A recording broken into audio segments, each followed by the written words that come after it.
Cheese. It actually connected. Let's go. Hello, welcome in. Happy ouch. Happy Thursday. Hope your day's going well. If not, I hope it gets better.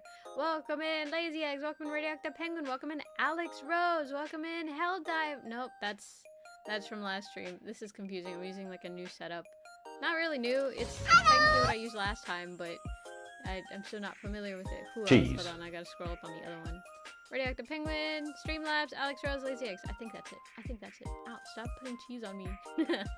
We just got here. I don't want your cheese. Does the mic sound okay? I only checked it for like 2 seconds, so hopefully that's right. I don't know why it was being janky that one time.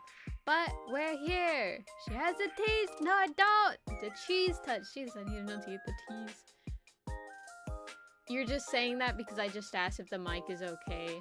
You wouldn't actually, because y'all were like, oh my god, and I see the volume and it says it's perfectly fine, so fuck you. Okay. But anyways, yippee! Welcome to the yap of all yaps. The yap to end the all yaps. The final yap. A pep and cheese sandwich. Hi Pep. Hi Unimo. How are you doing? Hope it is going well. If not, it gets better. Happy, oh my god, I keep wanting to say Tuesday. Happy Thursday. Wow, that means tomorrow's Friday. So if you work a regular 9 to 5, hopefully you have the day after that off and the day after that off, which is such a great feeling. I think personally, going home on a Friday, it's like, oh yay, I get to go home and not come back tomorrow. You may have caught me, but I know for a fact you thought about it. You got worried for a second. I got you second guessing. That's a win in my book. Yeah, you're not wrong. Welcome, Benjamin. 07. The quality of your life will now perpetually go down. Oh my god. Huzzah! Huzzah! It actually started on Twitch side. I was so happy. I was like, oh my god, I'm finally gonna get to do it. You know what I noticed though? My OBS is broken. The plugin that I have for the timer function, it doesn't have any indications on which buttons are which anymore, so I just have to kind of guess. Like, they're just blank ass buttons, so whenever I'm using the timer, I just like click all the buttons until it works. I'm like, okay, cool. And then I also don't have an exit button from OBS anymore, so I just have to close it. I don't think that should be missing from OBS, but it is ever since I updated it. But I've just been kind of closing it, so hopefully it doesn't just explode one day. But we will see. We will see. I'm doing good. Just got back from a water park. Yo, nice. Did you have fun? Did you go down to any of those like really fun water slides where it's like a tube and you stand on the platform and then it like drops you? Those are terrifying. I've only gone in one time. To be fair, I don't go to water parks that often, but I went to one because my mom threatened me. She was like, if you don't go on this water slide with me, I will never take you to a water park again. And I couldn't tell if she was bluffing or not.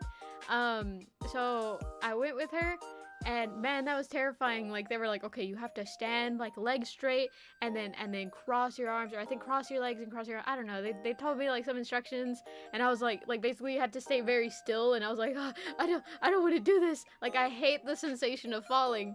So I was like, I don't want to do this. I don't want to do this. But my mom was like, stop, just do it. And I was like, ah. And I was gonna do a thing. At first I was gonna let her go first, and then when she went, I was gonna like chicken out and be like, no, it's fine, I'll meet her at the bottom. But she, I guess, caught the glint in my eye that I was like, I was gonna do that, so she made me go first, so that sucked.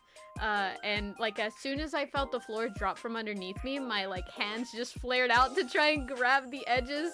Of course, it's a fucking water slide. I couldn't even, I mean, I could reach it, but I couldn't reach out fast enough, so I didn't do anything. So I just went straight down.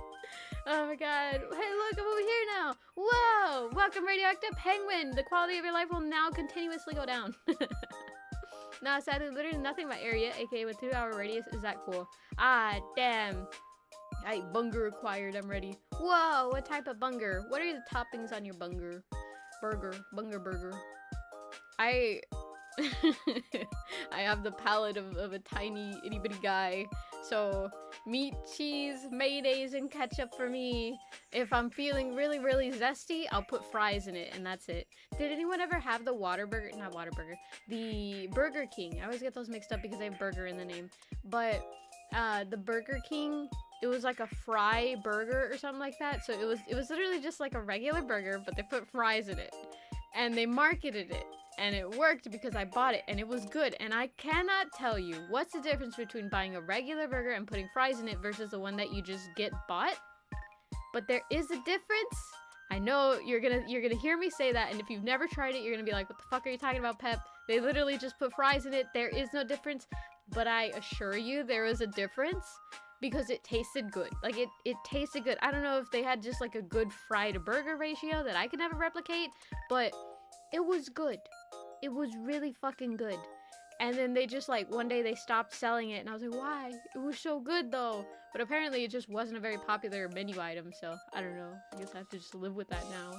No more fry burger. I've tried recreating it several occasions. Different burgers, different restaurants. It doesn't work. I don't know what's wrong. Oh man.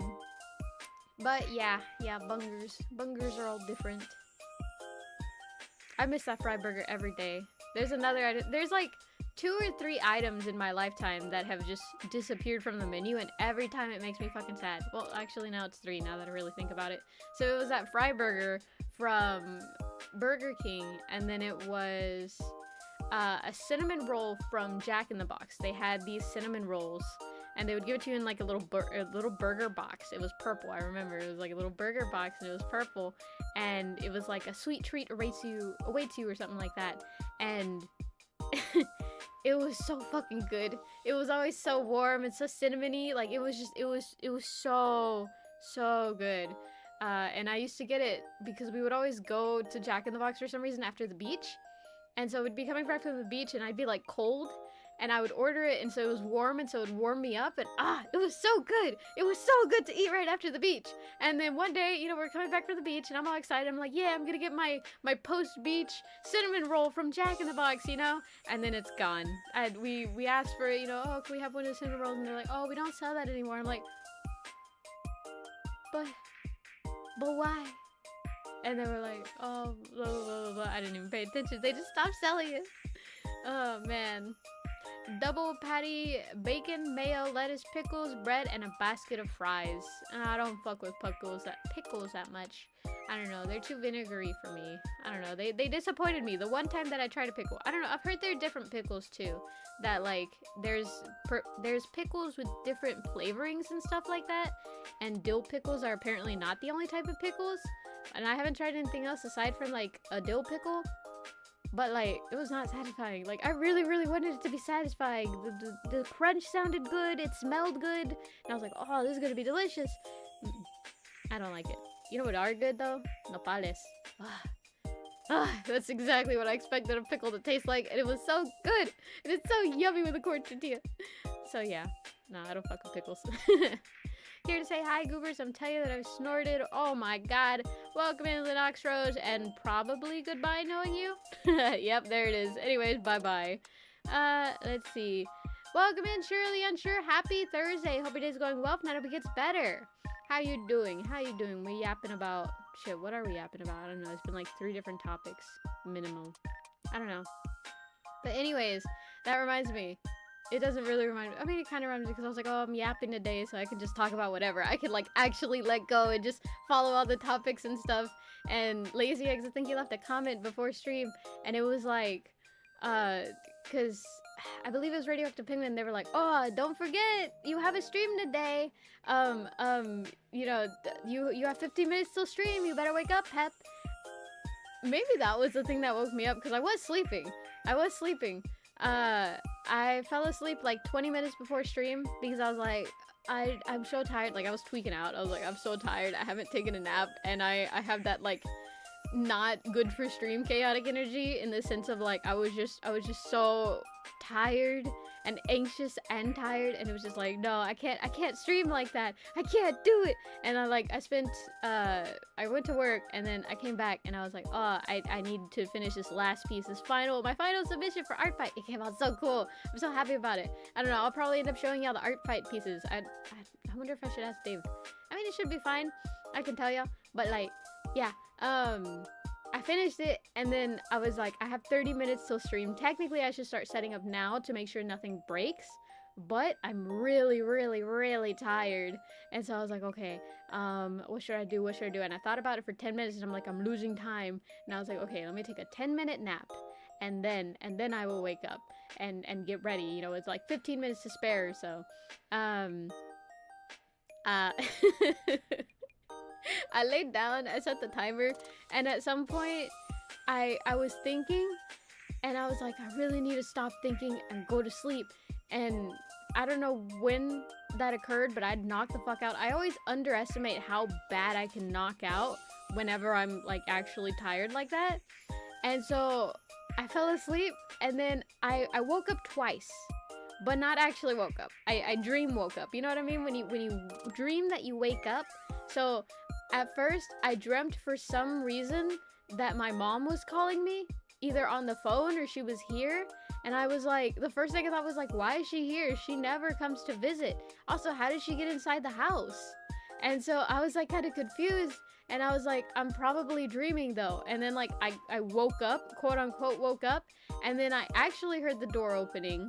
And I was like, who's coming into my room? No one ever comes into my room. And then I dreamt that my dad was there, but I never opened my eyes. It was all just audio. It was audio hallucinations, or I was hearing that in dreams or something like that. And so I swear I heard my dad come in, and he was like, why is she still asleep at this time? It is the middle of the afternoon. What is she doing asleep? Or something like that. And I was like, who is he talking to? What the hell? And then like, that's whenever I started hearing the alarm like just slowly fade in, and I was like, I'm asleep? And then I woke up, and I was like, oh, both of those were dreams. It's so weird. Oh my god, we have about anything and everything. Exactly. The burger I have has few pickles, since the place that I give doesn't give that many pickles. Ah, okay. Was you really sleeping? I was goofing around. Glad it worked though. Yeah, maybe that's what woke me up, because man, I was out. I was so out, man. Damn, Pep. I'm a mod on Twitch as well now. Got me working double, means double the pay. Let's see. 0 times 2 is, drum roll please. Oh my god. It's because you were the only one, I think, to chat in the Twitch chat of the mods, and that's why I was like, well, I know your username, but I don't know the others, even though I should. And I could have asked. I could have just been like, hey guys, what are your Twitch usernames? That way I can mod you on that side. But I was like, I'll do that next time. And then it has been like several weeks since I said that, so yeah. Well, shit. Oh my god. What was I gonna say? Oh yeah, you made a comment that is like, oh, even though it has the power of a nuclear reactor, it requires the power of a nuclear reactor or something like that to work. And it's like, yeah, low-key. Like, I have to be the right amount of sleepy, but the right amount of well-rested in order to fully function. Because if I'm too well-rested, my brain will be silent and not buzzing, and that's not good for a yapper. And if I'm not properly rested, I will just be irritated. I will not be in a yappy mood, and so I'm like, I have to get it just right. Oh my god, I got yoink. Imagine if Pep just recruits new mods for Twitch and ditches the YouTube mods. Imagine, that would be crazy. What? Who said that? I thought about that for a second because I was like, oh, what if it's too much of a workload?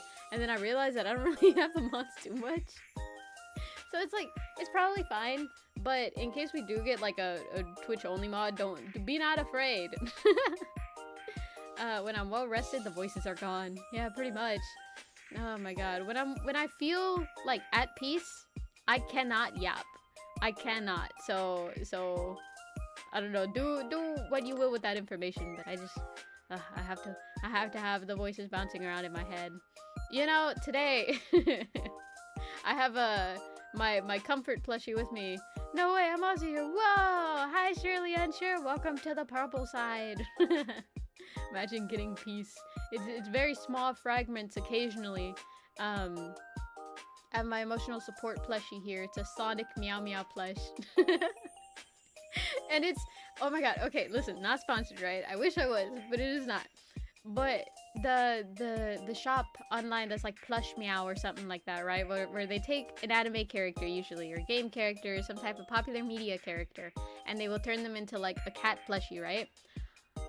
I had seen so many advertisements of those, and I'm like, they're not even that good, probably. You know, like everyone always says, oh, these are so soft, oh, these are so squishy, blah, blah, blah. And they're always like uncomfortable to cuddle with, right? And they're probably not even that big. They're expensive for nothing, you know? So that was my thoughts for it. I thought it looked cute, but I was like, it's not worth it to buy it. So Dave bought it for me for my birthday.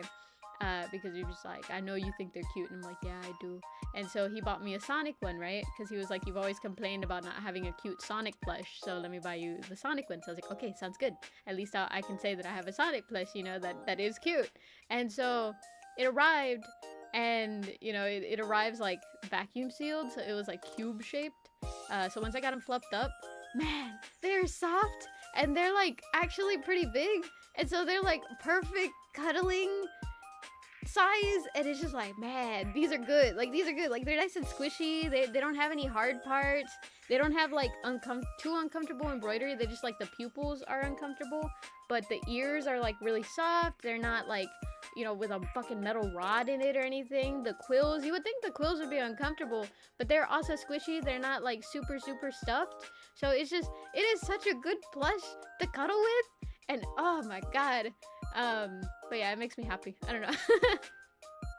Did the Metal Sonic one come out? Yeah, it did come out. It did come out. Hello, what's going on? Welcome in, Local Corona. We are yapping. We're just yapping. I'm talking about the Sonic Meow plush right now. Also, I'm upset the bacon is one fucking strip. I'm gonna kill. Rip it up. Rip it up, and then it'll make 2 strips. And then if you rip those up, you'll have 4 strips. And then if you rip those up, you have 8 strips. Oh my god. Whoa. Is that a 6-foot plush? No. I want to say it's like, I was gonna say 36 inches, but this is damn well not 36 inches. I think it's 18 inches if I remember correctly. I don't know. They have it on the website that I could easily go check, but I'm like, I don't really want to. But yeah, no. It's decent sized. It's decent sized, I will say. But could you imagine if it's like 6 feet? They're like $60, give or take. You know, they're always technically on sale. That's the thing. That's the thing. I don't really like their marketing tactics, because it's like, oh, limited time, we're doing a sale, and they do take them off sales, you know, there's that, but it's for so little time. Most of the time they do always have a sale going on, so it's like, I don't really like that marketing scheme, but I do understand it gets business, because I mean, hell, that's gotten my card swiped before, so you know, it is what it is. Let me see. Sonic. There we go. Let's see. Man. Let's see. And it's at the same size as a carnivore plush. What? 6 plus 7 times. It is not 7 times my height. That's not how big it is. Are you crazy? I'm confused. Why can't I find the Sonic meows? Where is it? Why don't I see any of the Sonic stuff? I'm confused. Home. Reworked? Why is there only like 5 products on here? Oh, here's more. Hold on, now I gotta find it. I mean, yeah, no, they're 18 inches more than likely because that's just about what all the other ones are. But I'm confused now. They have like, why don't they have this website sorted more? Okay, you know what? No hate to this company, but like, why isn't this sorted? They have like a bunch of IPs that they work with, which is great and all, but they just have it all underneath Gold Rush. Why don't they sort them by IPs? They partnered with Alien Stage? Like, and then they have a search function, right? And if you use a search function, it doesn't pull it up. Wait, okay, wait. Maybe it's like literally Sonic Meow. Or let's see. This one's called Anya Meow. Do I have to actually put in the entire thing? Anya Meow. Anya Meow. That just pulls up everything with the letter A. What the... Okay, well, you know, not the best website. I'm not gonna lie. But they do sell a pretty decent plush. I will say that. I will say that. Oh my god. Why you gotta mention that cursed ass plush? The Gardevoir? What's wrong with the Gardevoir plush? I know people are weird about Gardevoir the same way that they are about, like, Vaporeon, but why? I haven't seen a single Sonic Meow. What the hell? Continue going back to search. Sonic Meow. I know they just released like Blaze too, so that's why I'm confused as to why I can't find it. Was I on the wrong website? I was on the wrong website. That explains a lot. Some bootleg of these. They're called Plush Shop. That's what they're called. I think I was on like Meow Plush or something like that. But no, it's a good plush, and it is 17 inches. Oh man. Oh my, 18 inches, you are a bad guy. Jesus Christ! Scuffed ass sides. Oh man.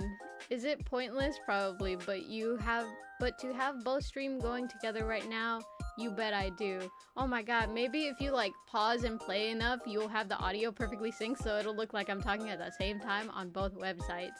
That would be crazy. I like doing that. Now that I think about it, no, it's always been on two different devices. Like, for some reason, we're watching it on two different devices, and we'll be like, let's have them play at the exact same time. And so that way it's like one audio, because it's just double the audio, and I don't know, it's satisfying to me. But it's definitely pointless, I do agree. Oh my god. But yeah. Oh, but I was gonna say about plushies. So some of you, probably none of you, maybe one of you, maybe one, knows that you know, Shadow, right, the hedgehog, right? For Sonic 3 they partnered with Build-A-Bear. Well, for I think all the Sonic movies they partnered with Build-A-Bear, right? So they had Sonic plushies via Build-A-Bear, right? For Sonic 3 they released a Shadow one, which was absurdly popular, that it went out of stock pretty fast. And so it's been out of stock for like more than a couple months now, and just, well, I mean, it was announced like I think a week ago that they were gonna restock it. And then they restocked it, I think yesterday or today in the morning. And I was thinking about it, I was like, oh, should I go to Build-A-Bear? Should I, like, you know, just real quick pass by Build-A-Bear to pick up a Shadow one? Because I'm scared that they're gonna, like, run out, but surely they won't, right? Like, probably not, I don't know. And I was thinking about it, and I was at work, and I'm like, well, let me see, you know, like, which mall has it, or where I can go to. And I looked, and they're out of stock again. They're all out of stock. They're sold out once again. So, no Build-A-Bear's Shadow the Hedgehog for me, which is too bad because I saw an outfit online. It's only available online, so I don't even know how that would work. But like, it was the little Paddington coat with the red hat, and I was like, oh my god, that would look so cute on Shadow the Hedgehog. So yeah, there's that. But I'm so sad. It's gone. Oh my god, finally got both stream perfectly sick. Pep in full 3D surround sound. Let's go, surround sound. Double the pep means 8 times the yap. Why 8 times? Oh my god. You hesitated for a moment and fumbled. I know! Shadow is just that popular. I know! I'm so upset! Because, like, damn it, it's gonna take forever for them to restock it again, if they ever do! Like, we don't even know if a third restock is coming, so it's just like, oh, he's gone. He's gone. The scalpers got him. That or he is insanely popular in my area. I don't know. I don't think he would be, like, that popular. I don't know. On the one hand, I was like, oh, you know, I'm pretty sure it's only like a couple people in my area who are into it. But now that I really think about it, the closest target that I have to where I live, right? They have a pretty big Sonic section, and then this sold out within a day, and it's not even just one mall. It's like the 2 malls that are closest, plus the one that is like second closest, which is already 30 minutes away. So it's like the 3 malls that are in my area that aren't like all the way across town have sold out already. So it's like maybe he is that popular. And what that also means for me is that there are people around my city that I don't know who also like Shadow the Hedgehog, and it's like, oh my god, one day I will be talking right to them and they won't know. Oh my god. Mini critique Keanu voice acting in that movie. Pep, it's fucking Shadow. Lazy Eggs, I forgot about that. Oh my god. I don't know. Like, it's not really about anything. How to say it? Whenever I think of Shadow, it's not like, oh, he has a cool voice in this thing, or oh, he does a cool thing in this specific media. It's just, at this point, I just like his character. It's fun, and I've seen a lot of different like interpretations of how he is as a character, and I just like all of them. I don't know, I just like the character at this point, where it's just like, it's that character, and it makes me happy, and that's it. And so I don't know, because on the one hand I want to be like, it's because he's cool, but it's not even really that. Or like, oh, it's because he, I don't know, does this cool thing, or he has a gun, and it's like, no, it's not really that either. It's just I don't know, he's made irreparable damage to my brain that now anytime I think of him, I'm just like, oh, and I like that character. That's a cool character. I like that guy. Let me scoot up a little bit. Let me sit up. Oh my god. Also, Pep, you confused me for a full sec because I have the Sonic 3... Wait, I have Sonic 3, the game defaulted as what comes up in my mind, so when I hear Sonic 3, he's not gloopy.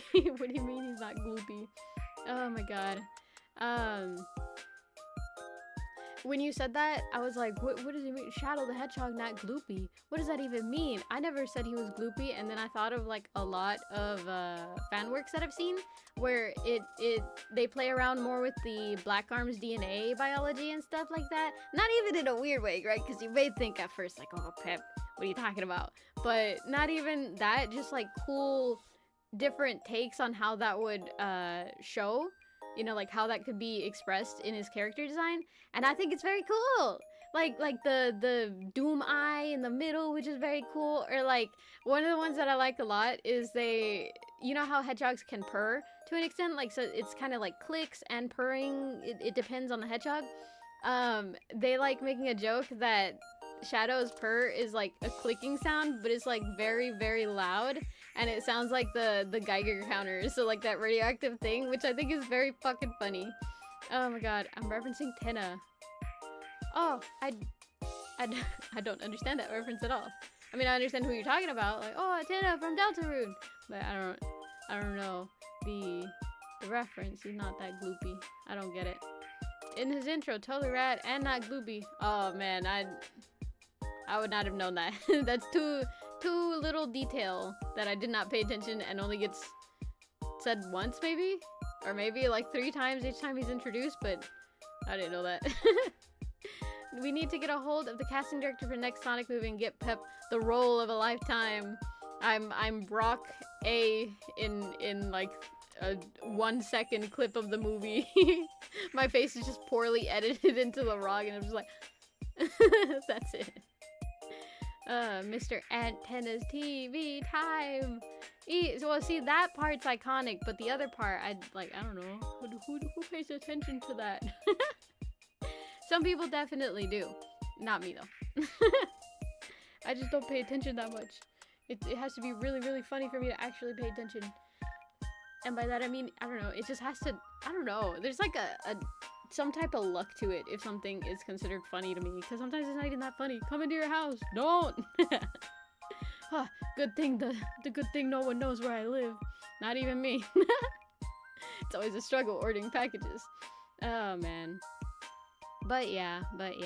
Shadow the Hedgehog, the plushie. I'm thinking there was like other stuff too that I was like, oh, I want to talk about that too. But head is a DVD screen you know, that one, the Sony DVD logo, and it just bounces around. That's all I got.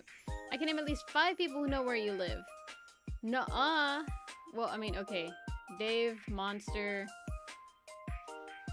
my mom, my dad, and Atlas. Okay, you're right. Maybe there is 5 people who know where I live. Oh my god. Oh no.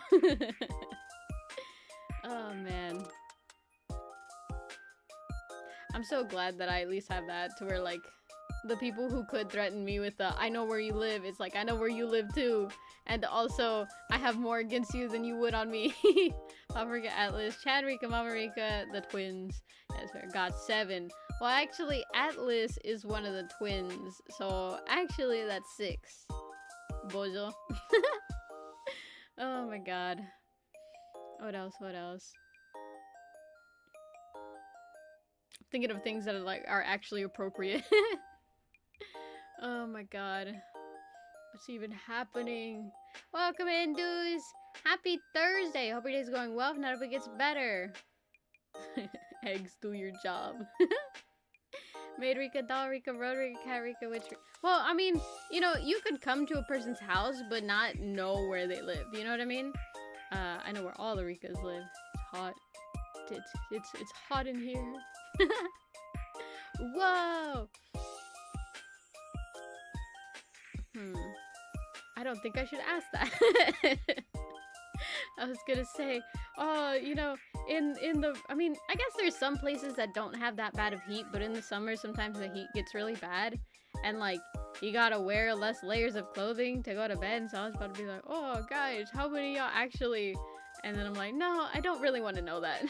I don't want to know that information. I'm curious, but I don't want to know, so, yeah. Recently, the temp came up to 111 degrees.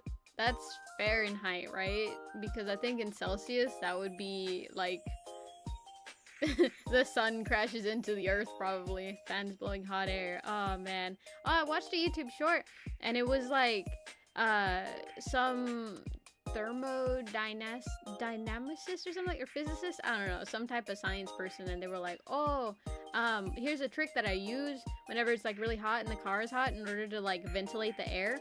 And so they open the back right window, assuming the driver's side is in the front left.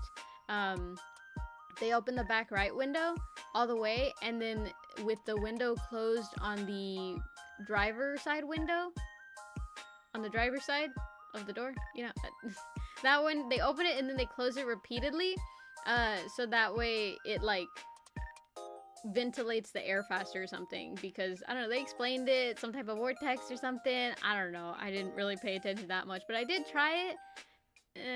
It kind of works, like, I can feel that it works, but it only really matters, I think, if the air outside isn't as hot as the air inside. And at least for the day that I tried it, it was, like, just about the same temperature, just a little less hot. So yeah, there's that. Eggs can do anything you set your mind to. Just believe in the Rika that believes in us. She can grab witches, right? Oh, witches.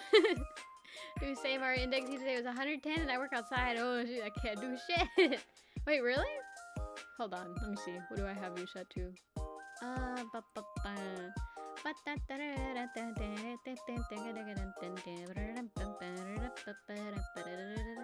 do I have you set to? Moderator. What type of moderator? I think I have you set to the proper... Oh, I almost blocked you. How do I do this?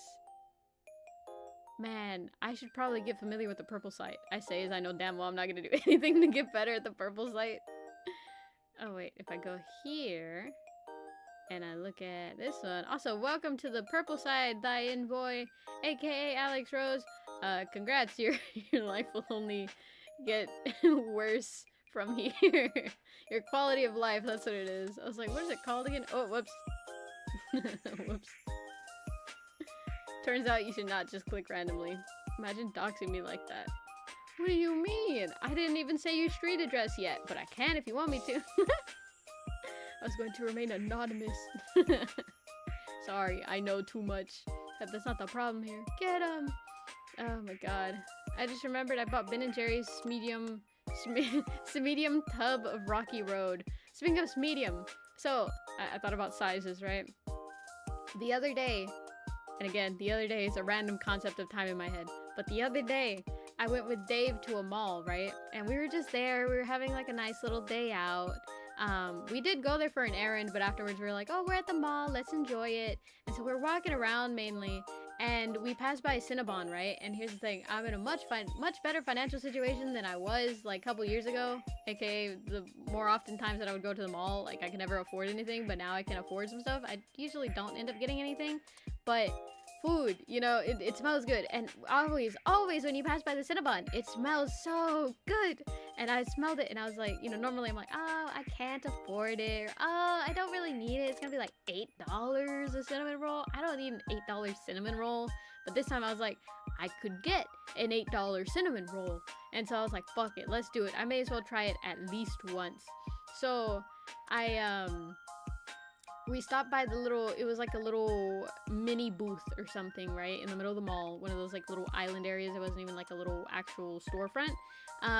So we went to it and I was like, hi, I've never been to a Cinnabon before.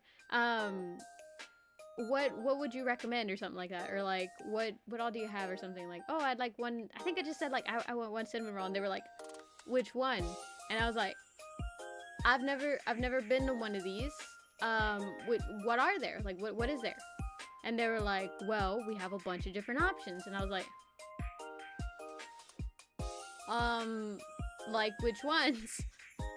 Like, I don't know. I approach people pretty just like bare bones, like, hey, I'm here to get this thing, or I want this thing. And I understand that, like, oh, which one do you want?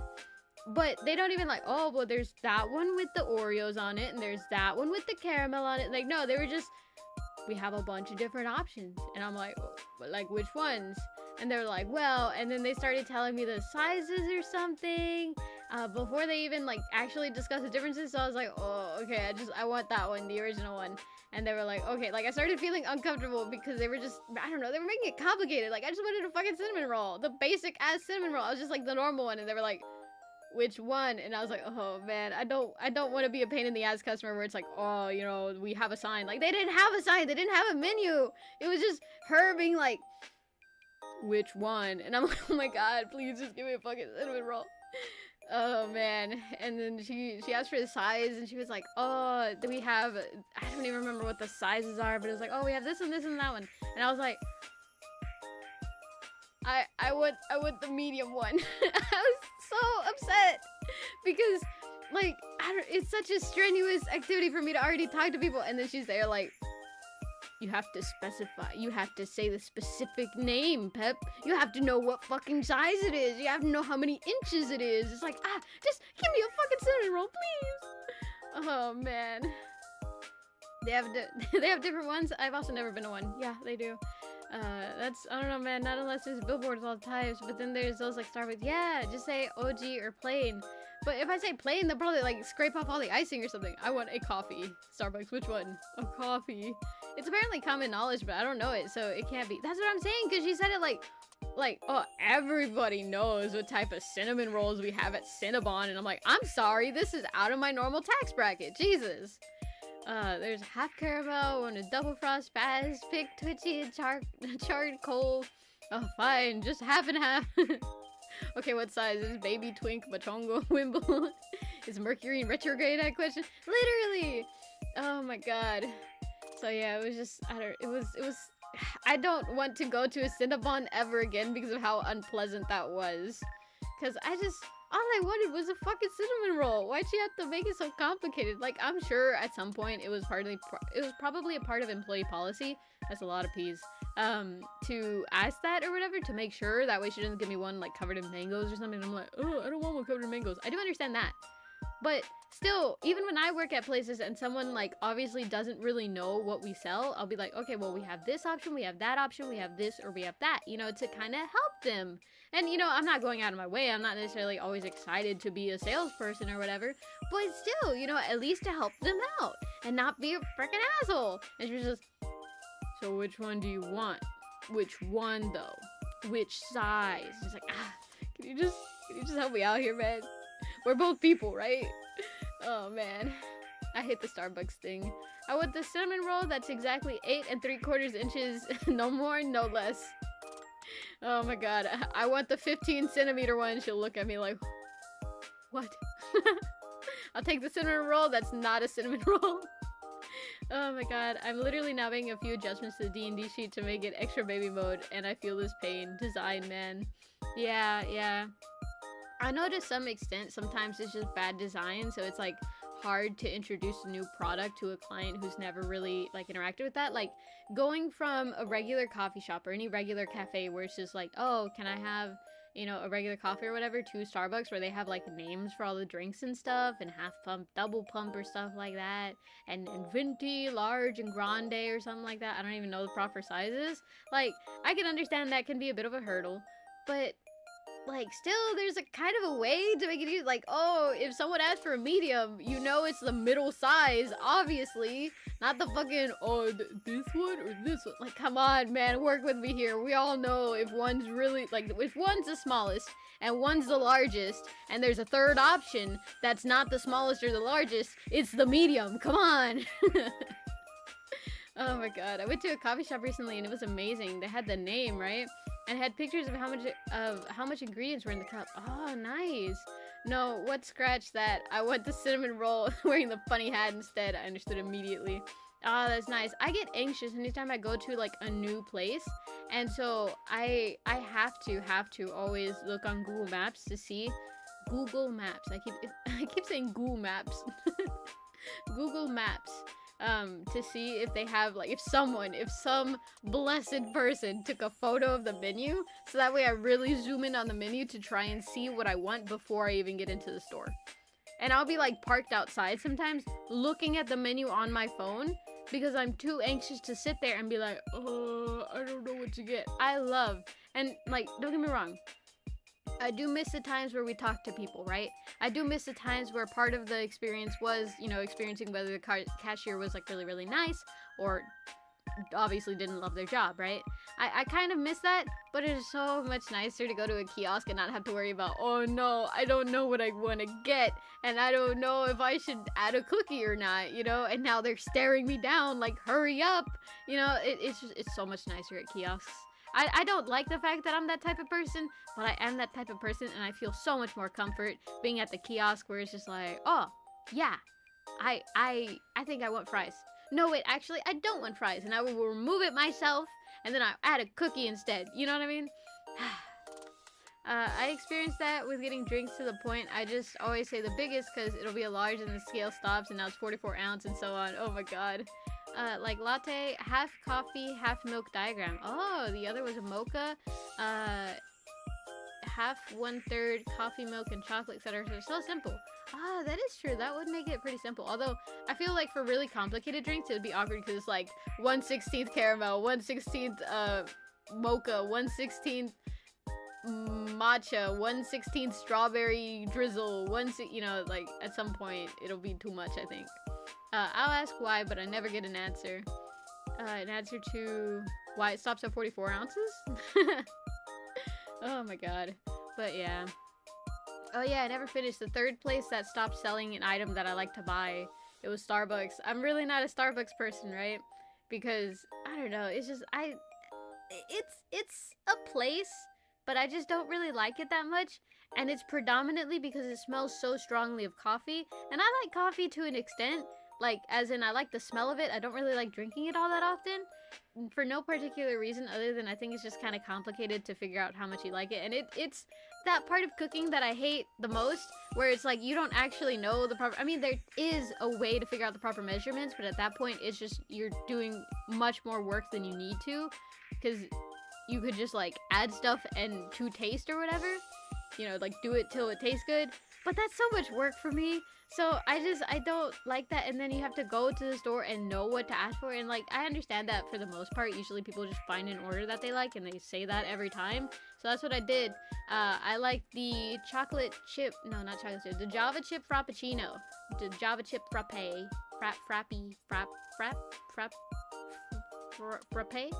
I don't know. The frappuccino. Feels right.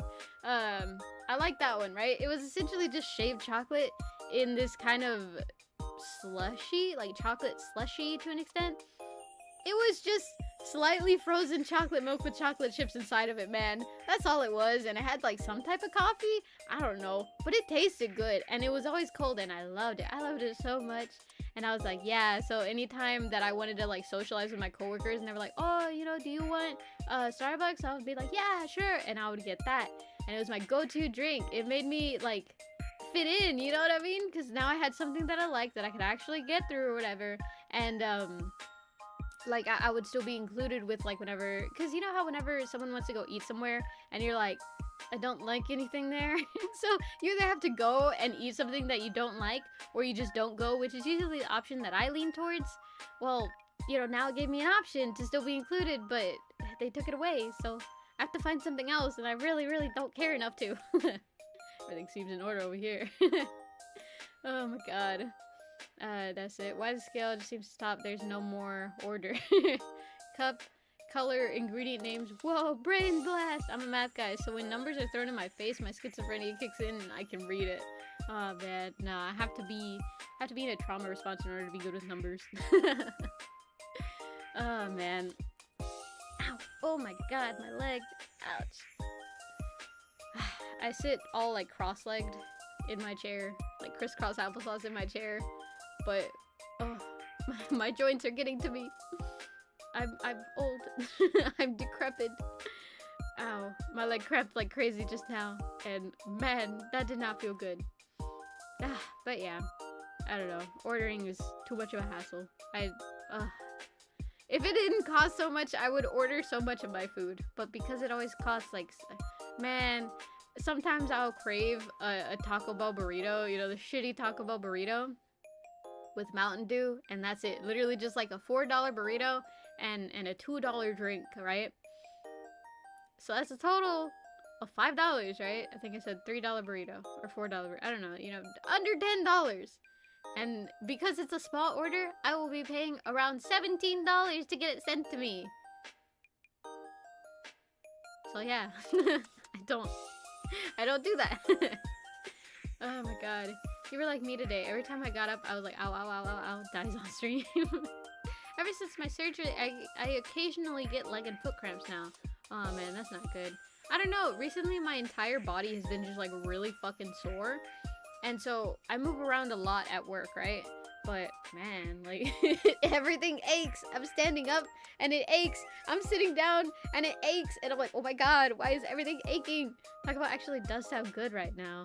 I mean, you know, I don't know. I'm a personal enjoyer of bad food, so I just say if you're hungry, eat, you know? Like, of course, don't eat too much of anything.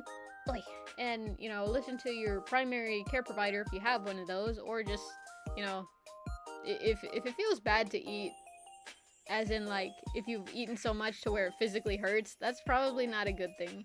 So, you know, just do what you will. Take care of yourselves, but make sure y'all are eating. That's, I think, one of the most important things. And try not to eat just, like, I don't know, the frying oil for the entire day. I think if you stick to that, you should be relatively fine. I say is I've eaten so much, like, not necessarily unhealthy foods. It's just, like, oh my god. I really need to pay attention to expiration dates. Also, sometimes, we'll get, like, an issue with sugar ants. They'll get in. And in the pantry, we don't have a lot of sweets, but we have, like, a couple. But if we leave them in packaging that's not, like, exactly air-sealed or anything, then the ants get in there. So there have been times where, like, I'm really just craving something sweet. So I'll go over to the pantry. I'll take out some cookies. I'll start munching on them.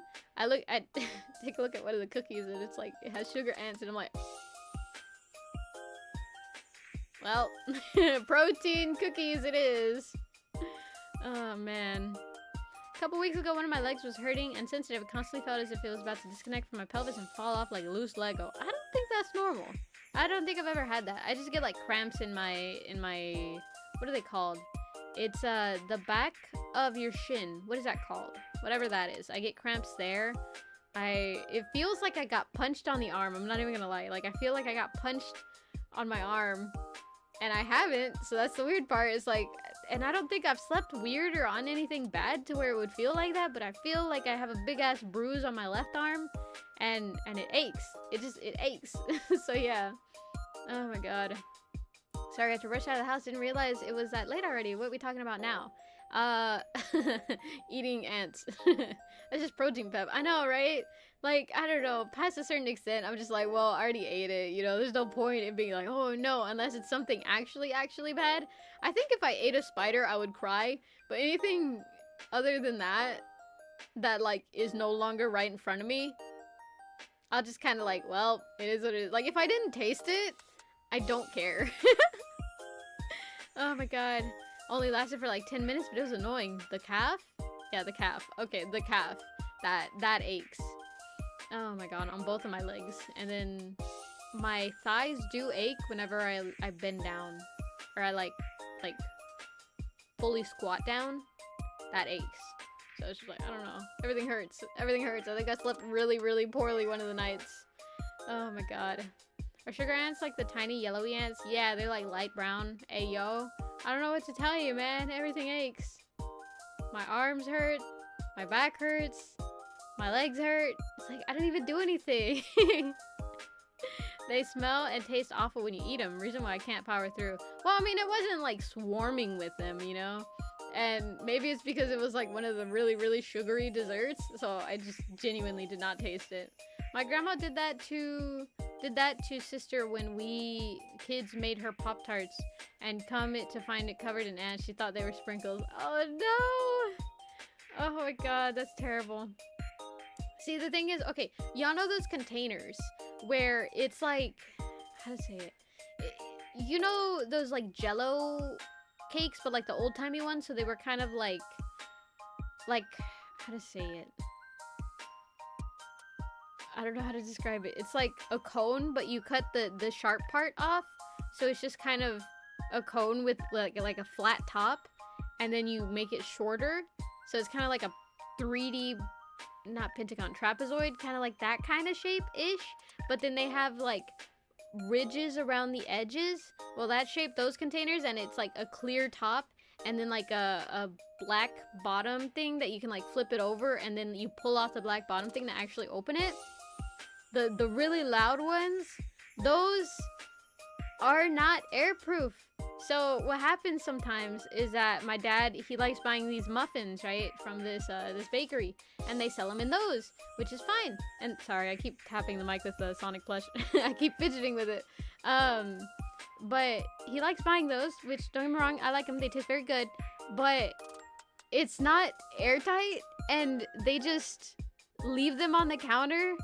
And so then the sugar ants get to them, and it pisses me off. I guess I died. So it pisses me off. Oh, I'm just dead. I don't know. A plateau? Yeah, kinda.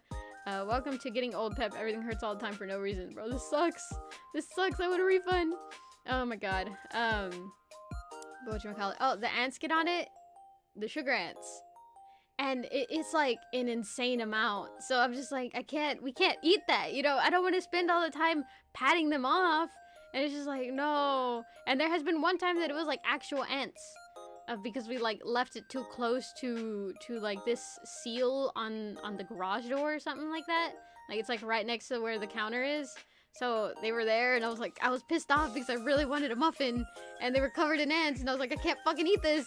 So I had to throw them away. And it sucks, but you know, what are you gonna do? And then like no one else cares enough. No one else cares enough. I'm talking about like my siblings and my dad. I mean, you know, given my dad probably doesn't have like that much time to actually care, but my siblings, they're the ones like heavily affected by this, and I don't know, they just continue, or they don't notice. I don't know, but I always notice, and it pisses me off every time because it's like, why do y'all keep doing that? And so this most recent time, they'd gotten chocolate chip muffins, which I was very excited about, and I was like, put those shits in the fridge, because otherwise they get covered in ants, and I will throw hands if they get covered in ants again. So yeah, they did not get covered in ants in the fridge, so that's great.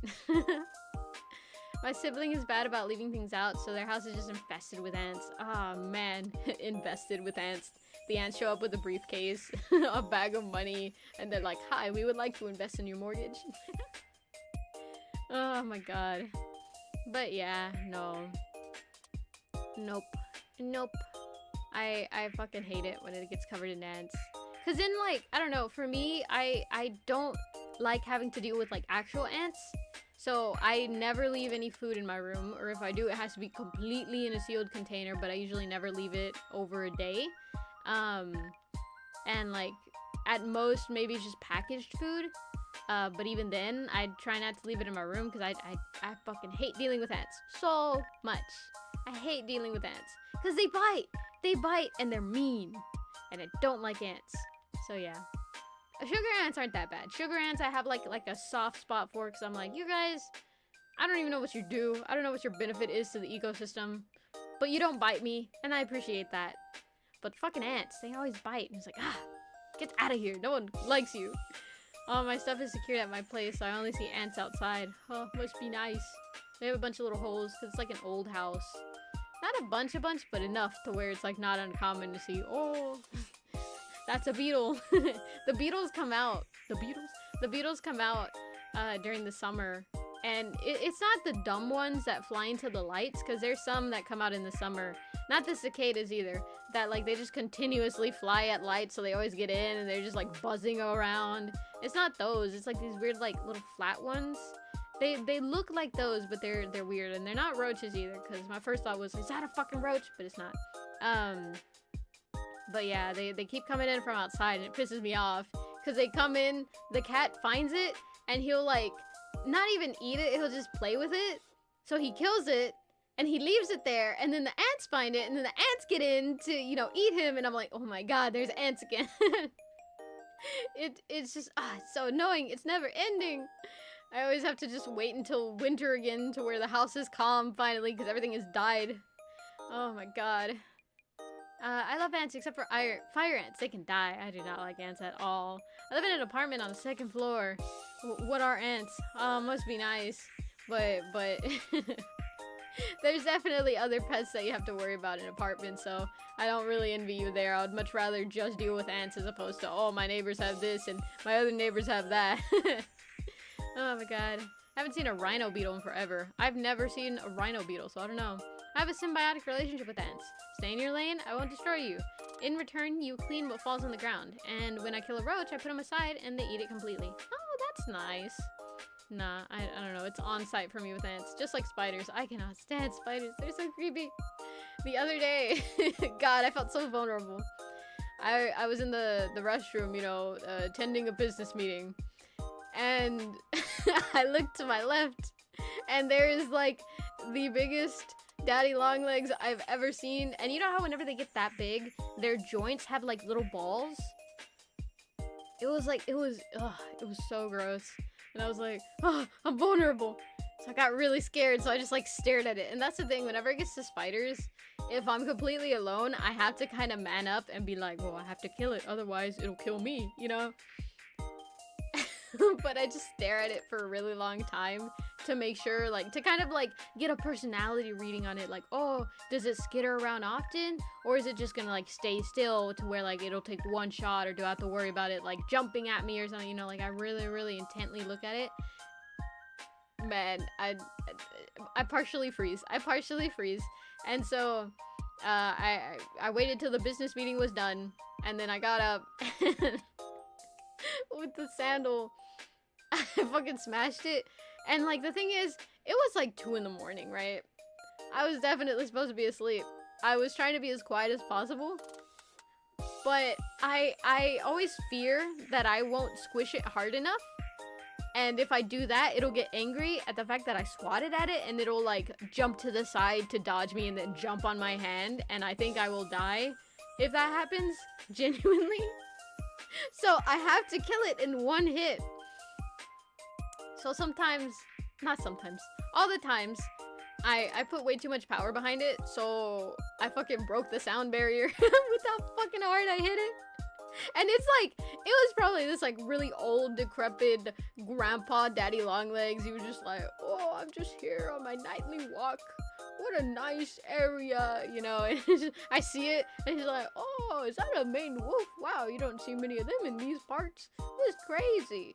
Oh man, I should take a photo and show the family. Like, it was, I remember I stared at it for so long that I kept seeing it was like, it would take one of its legs and it would kind of like, I don't know, it would do something. Their faces are too small. I don't think I've ever actually seen the face of a daddy long legs, but it looked like it was kind of like nibbling on its own legs a little bit, but not like to where it was ripping them off, just like if it was licking them or something. I don't know. It had Cheeto dust on them or something. I don't know. But it was doing that just like on repeat, and I was like fearing for my life. So, you know, as soon as I was done with my business meeting, man, I obliterated that guy. I felt kind of bad. Like, it was a gruesome crime scene to clean up. Oh my god, Star Walker Rika be like, these ants are pissing me off. Alex, how dare you. Neighbors, nah, this apartment doesn't allow pets. Ah! Crazy.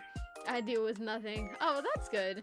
I go full Terminator Rambo with the raid bottles. Yeah, that's fair. Bro's owned by the government. Bug spying on the main wolf.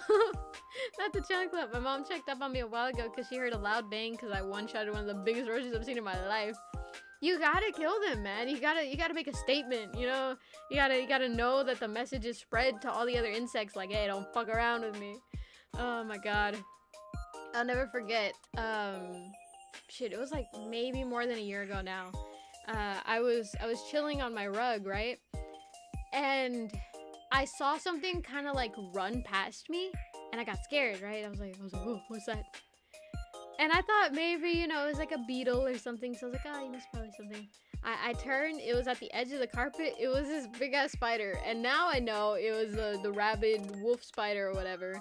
But before I didn't know what it was, but it was big. And I was like, oh, it ran right by me. And I got scared and I was like, oh, I need to kill it. It's like big. If they're bigger, then shit, even if they're the size of the dime, if they reach anything like dime-sized or bigger, I have to kill them because I consider that big, and I'm like, you must die. I cannot have you just hanging around here. So I I struggled to find like a shoe or something that would properly kill it, because I had a lot of like heels out at the time, and I was like, oh my god, if I miss with a heel, I'm gonna die. So I was struggling to find a shoe, and I didn't pay long enough attention to it that it started like kind of skittering around, and I was like, and so it skittered underneath a piece of furniture. And sometimes whenever they're small enough, I will let it go, and I'm like, okay, it's behind a piece of furniture. I'm not that upset about it, you know, it's fine. But this one was already big. I didn't want big baby spiders coming out later. So I was like, it has to die. So I had to go get a broom and then come back with a flashlight and then like make it come out and then kill it. Like, I tried to kill it while it was under there, but it kept dodging, and then it like ran out and it scared the fuck out of me, and so then I killed it. So it was fine. But still, man, that was it was so scary. I hate those spiders. Oh my god. I'm okay with most spiders as long as they stay up in the corner and munch on random bugs. I'm fine with them. If they start trying to come at me, that's like that's the last mistake. I'm like, yep, I agree. My tungsten boots came in handy like always. Oh my god. The problem with being faster than light is always being in darkness. Sonic probably. I could see him saying something like that, but he got it from like somewhere else. But he's like, cool, right? Paprika can't meet her fans. Anything larger than a dime dies. Confirmation, Pepso family, sock puppets. Oh my god. Hate seeing things in the corner of my eye. Same. Pep exposing herself. Heels? Why would you need heels when you're 7 feet tall? For parties! You go out, you gotta look nice. Man, one time I got invited to a quince, right? A 15 party. And, you know, of course, I was going with friends, so I had to, like, dress up or whatever. And I had this, like, really cute dress, and I wore these, like, really, really pretty heels with it. They were, like, nice, mature heels, you know? I don't know how else to say it, but they look, like, very mature. And I was like, oh, these go really, really nicely with the dress. So I wore them. And I got compliments and everything. But, man, it was, like, my first time actually wearing, like, big heels. They weren't, like, too big, but they had like a thin heel instead of the regular thick ones that I wear. The thick heels tend to be more comfortable. The thin ones don't. It was not comfortable, and so I was like, oh, it's fine though. I'll just like I'll sit majority of the time. Either way, I usually don't dance at parties, so it's fine. And then I was with a friend, and she was like, oh, you know, I'm kind of bored and I want to yap. Do you want to like go out to the hallway and we'll yap? And I was like, yeah, sure, you know. And we were yapping, and then she kept walking, and so we started like pacing the hallway up and down, and I was in these heels, and I don't know if it's a pride thing or what, but I did not want to admit that these heels really hurt. And I could have just taken them off. Honestly, like, she's the kind of chill friend that she would not blink an eye if I did that. She'd be like, no, I get it, you know? But I didn't want to do that because I was like, no, I can take it though. I can take it. So I walked for like an hour and a half up and down that stupid hallway in heels. And it hurt the entire time. But I was just continuing. I was walking. I was like, oh, that's crazy. Oh my god. And then what?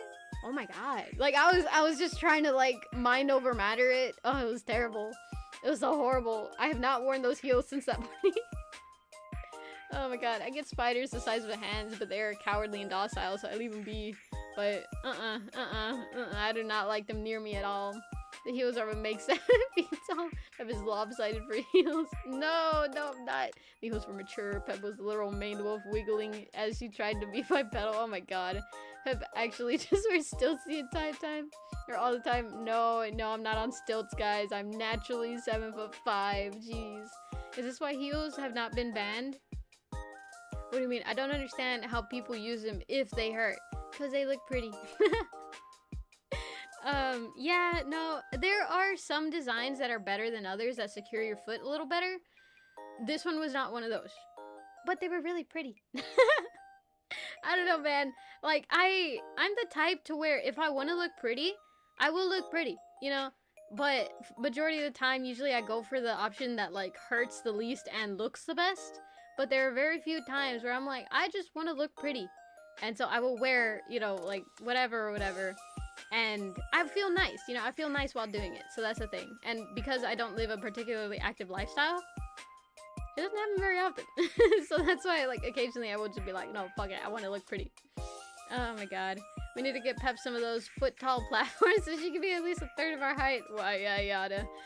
Yes, I will wear clothing items that I know will mutilate me. I mean, it's never mutilation. Like, it's not actually that bad. Like, I didn't return home with blisters. Like, I've seen people in my life and they wear shit and then they get blisters all the time. Like, no, if I wear something and I find out it gives me a blister, I implement things to make sure that I don't get hurt.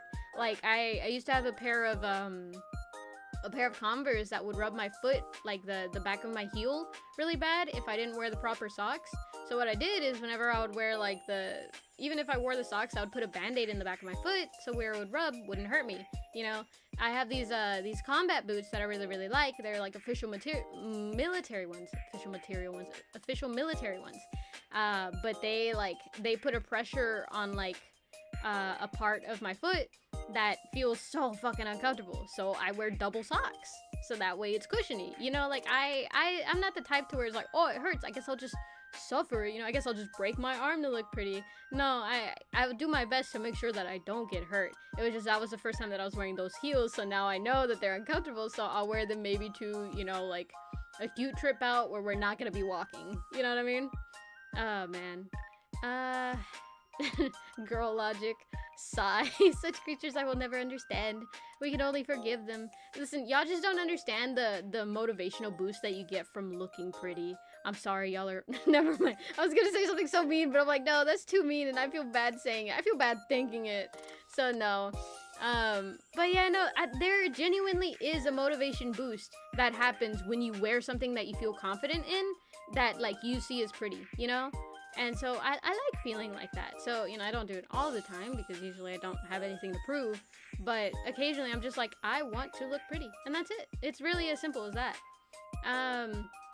Wear something pretty, for God's sake, do it. But if they hurt, don't. I've met people with blisters and rashes and ugh. Okay, Pep's good. Yeah, if you can mitigate it, it's fine. But man, some people, yep, men too, by the way. Some boots kill legs. We can't be stupid.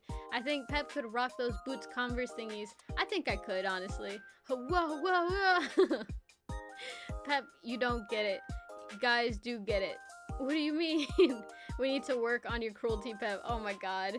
The singular time they get a compliment on a hat or a shirt, shoes, men will never forget that. It will become their favorite item of clothing. Oh, that's so sweet. I have heard that, actually. Where it's like, men get so happy when you compliment them and stuff, because they don't get compliments often. And I think that's sad. To be fair, I don't give out a lot of compliments because I don't know what to compliment. Like, sometimes I will just give out fake compliments to people because I get anxious whenever they compliment me. They're like, oh my god, I like your haircut. And I'm like, your hair is pretty too.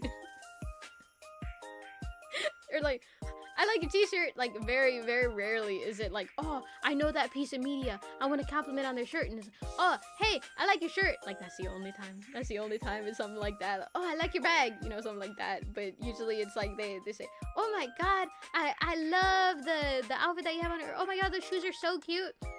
Man, it's really bad whenever it's an article of clothing, because a lot of my stuff is thrifted, and I get excited because my stuff is thrifted. So I'll get excited and I'll go, thanks, I got it at Goodwill. I got it at the thrift shop. I got it for like $6, you know, something like that. And I'll tell them where I got it, or I'll tell them like about the trip. And it's so embarrassing because sometimes a lot of the people actually recently that I met, they're into it. They're like, oh my god, I love thrifting, or oh my god, for real, I can never find stuff like that, or oh my god, they never have it in my size, but I've seen like a couple places, blah blah blah blah blah. You know, like some of them will yap with me about it, but some of them, they're like, oh nice, or they don't even, they'll just say like, oh, I like your pants, and I'm like, thanks, I got them from Goodwill, and they'll just like walk away. Like they'll walk away after they've given their compliment. They won't even wait for me to finish. So I'm just like, man, that was awkward. Oh my god. I wear a lot of boots for work because I have calluses. Oh, I have calluses in the back of my foot due to boot friction. You should definitely wear, they sell stuff for that. That, or you double sock up, because it's not good to constantly have blisters. If your mom says you look homeless, that's how you know the fit hard. I love that, but I get anxious because some guys think a compliment means interest. Yes, that too. Pep, that just means you have great taste. True. Okay, Doug, it's time for me to go. I just clocked in, gotta get to work. I got a lot of freight to put up. Have fun, stream, everyone. Have a good day at work. Radioactive penguin, drink your milk, eat your vegetables, don't talk to strangers, trying to spell judgment. Bye. Remember, Marilyn Monroe fought her critics by wearing nothing but a potato bag to prove it's not the clothes. She was just epic. True. Honestly, your outfit can be improved if you just wear it confidently. Like sometimes there are outfits that I'm like, that's a weird outfit, but they will be so confident, like just their personality is so like charismatic and stuff, that I'm like, you know what, I don't even care that I don't like it. Good for them that they're able to wear that and like they feel good in it. Like honestly, I'm impressed. And like it's more so like respect, you know what I mean? Like, oh, I respect that. I respect the shit out of that. Oh my god, double sock up with some boots. Yeah. Oh my god.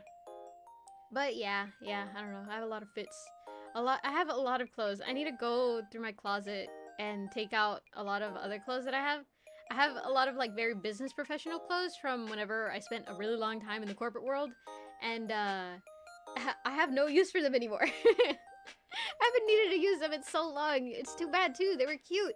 I had a bunch of cute corporate outfits because I wanted to look cute while I was working, because then it makes me feel good, you know? But now they just sit there because the work that I do now is a lot of like labor stuff. It's just like, oh, I move box. Oh, I put item in bag into box. Oh, I put a name on a sticky note and I stick it to the box and I put the box on a shelf. You know, it's just a lot of like manual labor, and I don't like getting sweaty in my cute clothes. So, unga bunga, bucks. Oh my god. I feel so much less feminine doing that job. It sucks. I want to feel dainty again. I miss being at a computer. Even though I spend like all the time that I'm at home usually at a computer. You know, it's funny actually. Yesterday I was talking with my dad, and he was like, he looked at my wrist. And for those who don't know, I have a little callus on my wrist from how much I use the computer. And the mouse that I have, a part of my wrist specifically drags along on the desk mat. And at least now with the desk mat, it's not as bad as whenever I had like nothing on there. But it would get pretty bad on days that I spent really long hours at the computer. But he saw it the other day, or yesterday, and he grabbed my hand and he was like, what is that? And I was like, that's a callus. And I was like, you have callus on your feet, I have callus on my hands. Because I don't know, it was like, I meant it as like a little solidarity thing where it's like, yeah, you know, you work hard, I work hard, we both work hard in different ways. But I think he just took it as like, I don't know what he took it as, but he got like a weird reaction to it. He was like, oh. Oh my god. Hey Pep, do you take these boxes to storage? Pep, do you mean these boxes? Pose sparkle. The Vogue pose through the uniform. Oh my god. Of course compliments wait, of course compliments are an issue with guys. We don't get any to begin with, so we must ponder what's the catch. Either it means interest or they're liars and insidious. That's true, that's true. That's why, I don't know, whenever I do, well, how to say it? There are times that compliments will mean a lot more from me, and it's usually just like, and I don't mean like, oh, there's sometimes where I'm showing romantic interest and this is how you find out. Like, that is not what I'm saying. But I'm saying if I call something specific that's not like a physical feature out, it's because I thought about it a lot. So there are times where I call people like really, really funny. It's because they're really, really funny. Like, I find you funny. And that's like one of the most genuine compliments I can give you is one that's reliant on your character and not like something physical or like, oh, you went there? Oh my god, you're so cool. Or, oh, you have this hairstyle? That's so neat. You know, it's like, if I say, I really like how honest you can be, or, oh, I like that you're a really trustworthy person, or, oh man, you're really funny. Like, these jokes always make me laugh. That's a compliment. That's me being genuine. Oh my god. Speaking of Vogue, I saw they were under scrutiny since they were using AI, but weren't specifying. Uh-oh. Boys eventually learn confidence and be less defensive, but as teens, it's brutal because some suspicions are true and we didn't know how to handle it. Oof. So they could have been using AI creations for their models, but it only says assisted with AI. So we know if Pep doesn't compliment your personality, she's lying. That's not true. That's not true. Sometimes sometimes there are genuine compliments where it's just like, oh, I genuinely do like the shirt, or oh, I genuinely do think that's a neat hat, or a cool pin, or a cool action figure, you know? But it's more often than not.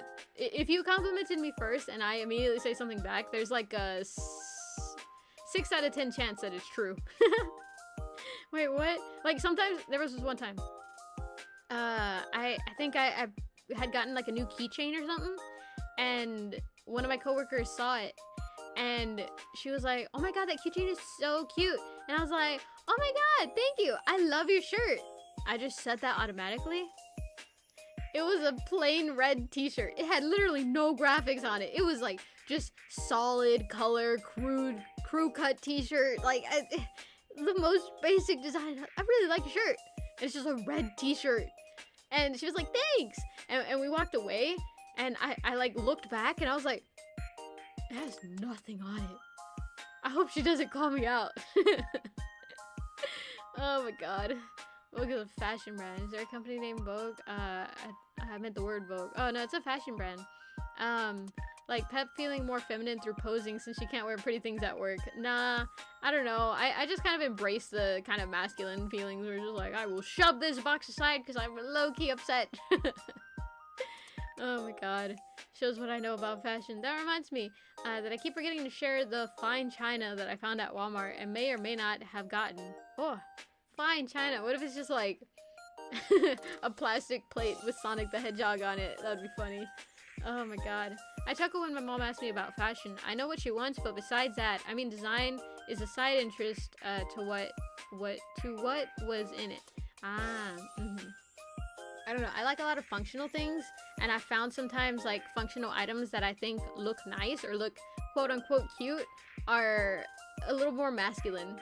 As in, like, specifically, one time I was visiting family in Mexico, and we were in I think they call it the centro.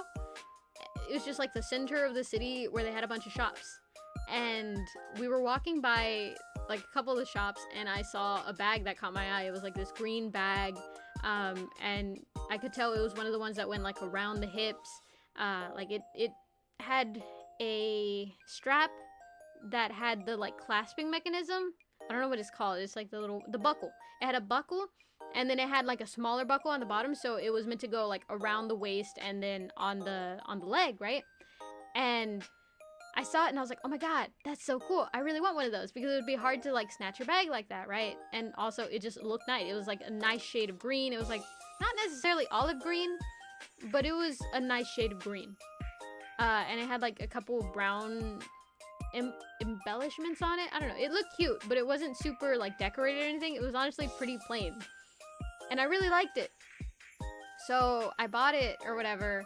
and I was leaving, and I realized it was in like the section of the shop that a lot of carpenter stuff was in. So that was like a carpentry bag that I bought. And I use it as a purse now. I don't know.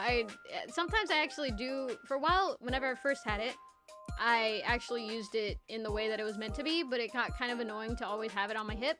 So I shortened the leg strap, and I really elongated the waist strap, and I wear it as like a crossbody bag now. And it's really comfy because it's made to be wrapped around your leg, so it's kind of like curved already. So it curves right into like the side of my the side of my chest, and it's nice. It's perfect. It's such a nice bag. My only complaint is it's a little small. There's that, and then one time I was at a store and I needed a belt for work, and you know, female belts. It's a lot of like metallic ones. They have beads and chains and sparkly things, and oh, it's completely covered in sparkly jewels. And sometimes they're nice, but most of the time they're so gaudy. And I understand sometimes that can go with an outfit and make it look nice, but a lot of the times it doesn't. And the other, you know, plain colored belts, unless you're shopping at a regular grocery store or like a regular department store, they're like these really thin, shiny ones or something, and it's so annoying. It's so annoying how feminized they are. Like, don't get me wrong, I like being feminine sometimes, but sometimes it's like, come on, man, that's a belt. That's a fucking belt. Can I just have one regular belt? So I had to go to the men's section, and I found out I'd never seen these before in the fucking women's section, but I found out they had these belts where you can reverse the buckle. So on one side it was brown, on the other side it was black, and it was just like a plain belt, and I was like, oh, this is genius. This is amazing. And so I bought it. I bought like 2 of them. And so those are my favorite belts. I like those belts a lot. They're so simple and they're reversible, which I fucking love. I love it when things are reversible. It's such a cool design. And oh man, but I've never seen those in the women's section. They were only in the men's section. Why? Why? Oh my god. But yeah. Let's see. You can say like it even if there's no design. True. My current favorite shirt is a plain red long sleeve with a Comic Sans font that says ATF is poo poo. I'm so political. I'm sorry, gang. I think I learned that if it's not printed, then it better be interesting through shape. If it's not shaped, then it better have cool colors. If it doesn't have cool colors, it better be printed. True. Or something. I forgot. They gifted mom a lady belt in a gift. Wait, what? They gifted mom a lady belt in a gift bag that was there for decades. I think it was sticky with old glue, fake metal, and rust. Oof. Oh yeah, those exist. I don't buy them because the mechanism breaks and I can't use it as a belt anymore. If I could lock it both ways without having the twisting mechanism, I'd be happy. I don't know. Mine, you have to like pull it, like you have to like extend it and then twist it, and then you like let it go and it kind of like clicks in, but it doesn't have like a locking mechanism. You have to actually extend it, and most of the time I don't have it extended, so I don't have to worry about it like flipping or anything. But it's really nice. Like, it's so basic and so standard that I love it. I love it so much. Oh my god. I need a new belt. I've been using the same one ever since, every once in a while, for years now. Oh man, I felt that. When you have a good piece of clothing, that shit should last like years. I have jackets that I've had, oh my god. Now that I think about it, I've had them for like many years. Oh man, but you know, if they work. Although I maybe wear clothes like a little too much, as in I think I keep them for a little too long, because there's definitely clothes. Okay, here's the thing. I don't take proper care of my clothes sometimes, as in I will get home from an event, and this is as long as it's not a super fancy dress or, you know, really like fancy stuff to where I feel kind of uncomfortable laying down in it, I will lay down in my clothes. And you're not supposed to do that because then they get like pills or whatever, you know, the little fabric pills, especially when they're cotton, and it looks bad. But I get so tired, and so I still lay down. And so there's quite a few of my clothes that like have that. And I don't wear them. Oh my god. To an extent, there are machines or whatever, or like tactics to get rid of it, but I mean, at some point, my clothes goes from like, oh, I can wear this out to, oh, I only wear this inside, but it's still comfy and it still covers everything, so I'm gonna wear it. But it's never like, oh, it has like 5 holes and it looks like I was shot at by like one of those old-timey shotguns that just splatter shots, you know? It doesn't look like that. It's just occasionally it'll be like, oh, you can tell the seams are a bit worn, or, you know, the color is faded, or the graphic is like barely there. Oh my god. Let's see. Gotta bring back suspenders into style. I've never liked those. I've never liked suspenders. Okay. Okay, I'm gonna feel bad saying this, but like, okay, no. Firstly, you're allowed to wear whatever you want whenever you want, right? As long as you're not going around with a single string covering your most private bits, you know, wear whatever you want. But I feel like suspenders only look good on really, really, really attractive people. And that should not stop you from wearing fun suspenders when you want to. That should not. That's just a little opinion of mine. And other than that, I don't think they look nice. I think they're kind of weird. That or like old men. Old men look charming in them. And I'm not talking about like, oh, you know, dilfs. I'm not talking about that. I'm talking about like really old guys. I think they look charming in that they're like, oh, you know, they'll take the little suspender strap and they'll be like, haha, you know, I'm me. Whatever old people say, you know, that or or really, really hot guys with glasses, and you know, like they'll kind of like put the glasses down, they'll look at you so like charismatically, like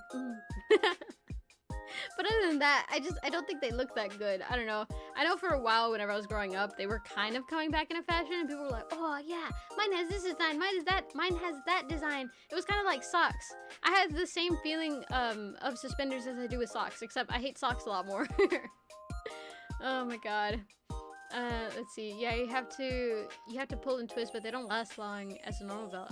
Clothes should be good enough to withstand laying down when tired. Should. Yeah. I don't give a damn if I like it. If I like it, I'll wear it I'm anything and anywhere that isn't a sewer. That's fair. Okay, see, Burple. She's saying you can't pull eggs. I'm not saying that. I'm just saying, like, I'm very opinionated about some pieces of clothing, and sometimes I'm just like, I feel like that only looks good in specific situations. Other than that, it just doesn't look good. Like shoulder pads.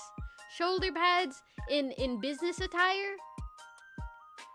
You have to be going for like a very retro style to look even somewhat okay with them.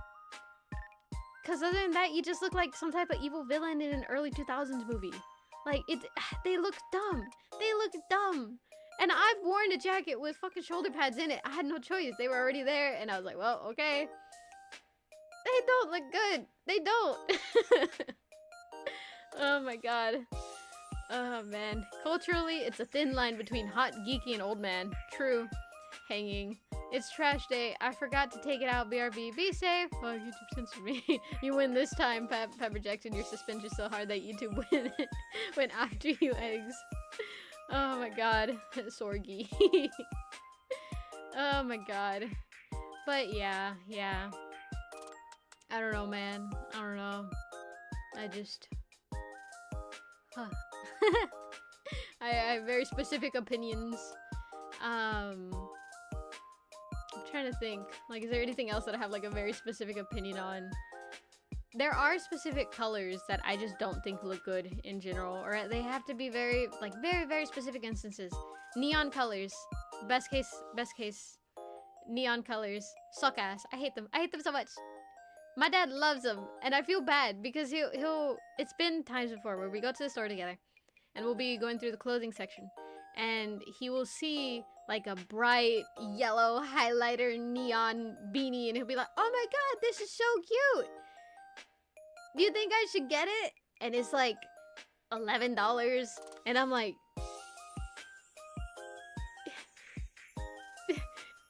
If you really want it, you can get it. Like, I can't lie. It just looks so bad. And so I try not to, because I remember the first time we were at a store and he saw a jacket. It was like bright orange, like obnoxiously bright orange. And I'm not talking about like, oh, it was like a saturated orange. I'm talking about it was highlighter orange. Like it was neon. It was full as neon. And he saw it. It didn't even have like a cool graphic or anything like that. It was just plain solid color, bright neon orange. And he saw it and he was like, oh my god, Pep, this is such a pretty jacket, don't you think? Oh my god, I think I should get it. What do you think? And he turned towards me, and I had like the most disgusted face I've ever seen, because I saw it from across the store and I was like, oh, that's such an ugly jacket. And he got so excited about it, and I was like, no, no, it looks so bad. What are you talking about? You're joking, right? And he was like, what do you mean? It's a pretty jacket. And I'm like, Dad, that jacket looks like ass. Oh my god. Pepper Jacks, you're suspended. Oh no, I already read that. Like, I don't know what they're called. I guess it's tails and side skirts that are already part of shirts and coats and such. Tails? I think I know what you mean. Like the long piece at the back of a shirt. I don't know what side skirts are though. They're only great in very specific ways. Maybe it's the way the shirt is cut, because I know sometimes they cut it in like this weird rounded way. So that way certain parts of the shirt hang longer than others. That kind of annoys me. That a little bit annoys me. Especially, oh my god, this is mainly a thing in women's clothing, I think. I don't think they do it in men's clothing. But a lot of shirts nowadays, they cut them to where they just barely reach your pants. Just barely. And here's the thing. I grew up hearing that if you lift your arms in a shirt, aside from crop tops, right? That's like a different thing altogether. But if you lift your arms with your t-shirt on and your stomach shows, it means that shirt doesn't fit you anymore. So now that they have like regular size shirts, because crop tops are already one thing, you know, like you put them on, you don't even have to raise your hands, they don't reach to your thing, and it's fine. That's a style, you know, like, and I kind of like crop top style. Like, I like that. I mean, obviously I'm wearing one, right? But the regular shirts that just barely reach to it, I understand the appeal of it if you get low-waisted jeans, which, you know, if you can wear them, I guess. I think they look cute, but I would never wear one. I don't know, I get too cold.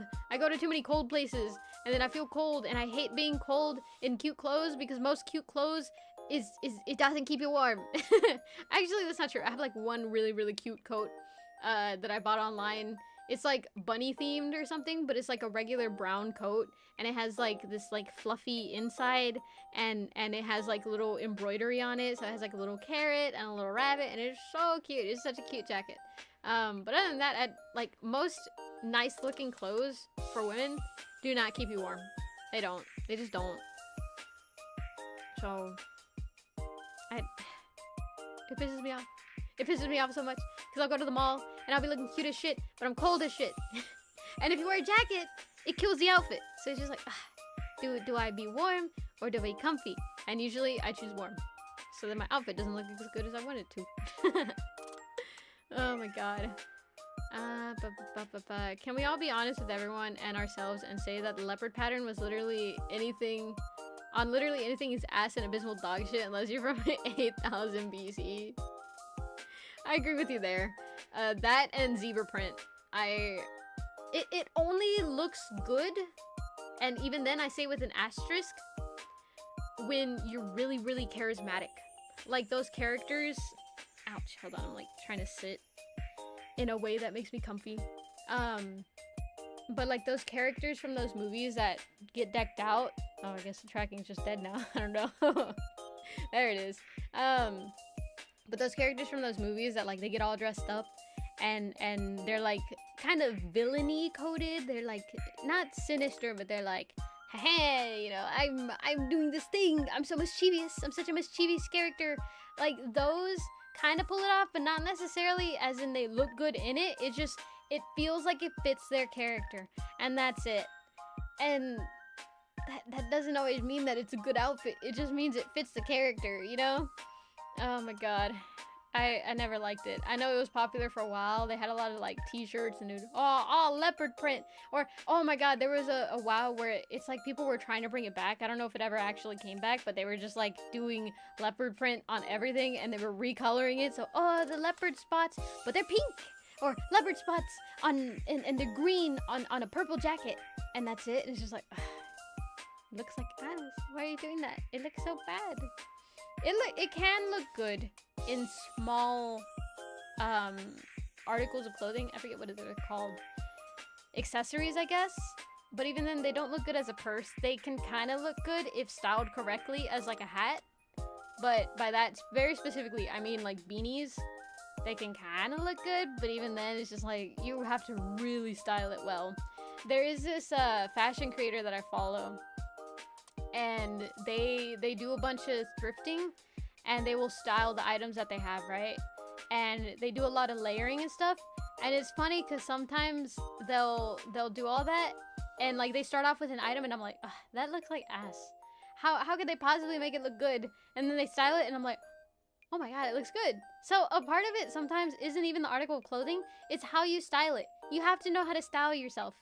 And the thing is, I'm kind of lazy, so if it's not just like at least 3 layers, I'm not doing it. It's not worth it. Oh my god. You also need the head of the leopard still attached, or part of the fit for it to work as well. Oh my god.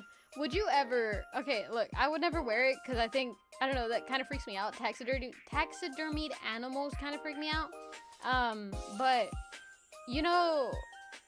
There was a lot of cartoons that I watched growing up where they would have one character who was like, oh, the wilderness character. And they would have, like, the pelt of an animal, and it would still have, like the face kind of on it to where it would have the teeth or something. I don't know if they ever actually had the skull, but it would look like, oh, it still has the head in there, kind of, but not like the full head, just like from the top jaw all the way to the hind legs and anything above that, so not the stomach or anything. I don't know how to describe it, but it's like they just tore off the bottom jaw, which is like very gruesome. But those, and they wear it as like a hood. Would y'all ever wear that? I don't think I would. I don't think I would. It looks kind of cool, but also it's just kind of weird. I don't know. Oh, man. But it reminds me that we've allegedly brought back the dire wolf. Oh, we have? Oh, yeah, I heard about that. It was like genetic engineering or something, because they had a DNA sample and they were able to like genetically put it back in or something. But even then, it's not like exactly what it was. It's like a hybrid of one of the wolves that we already had and some genes spliced in, I think. Something like that, if I remember correctly. Up to the head, but no bottom jaw. Over there, head as hoodie and hat. Yeah, like that. I never liked it. I don't know. And then, you know those like raccoon hats? I don't know. They look weird. They look weird to me. In some character designs, they can look good. But for the most part, I always thought they just look weird. I don't know, the shape of the hat was just weird. That, and like fedoras, but I think fedoras are more of a cultural thing. Like they become to where they just kind of look weird. They look strange. Yeah, but it's a lie because they injected it into a wolf, so it's probably like 10th dire wolf.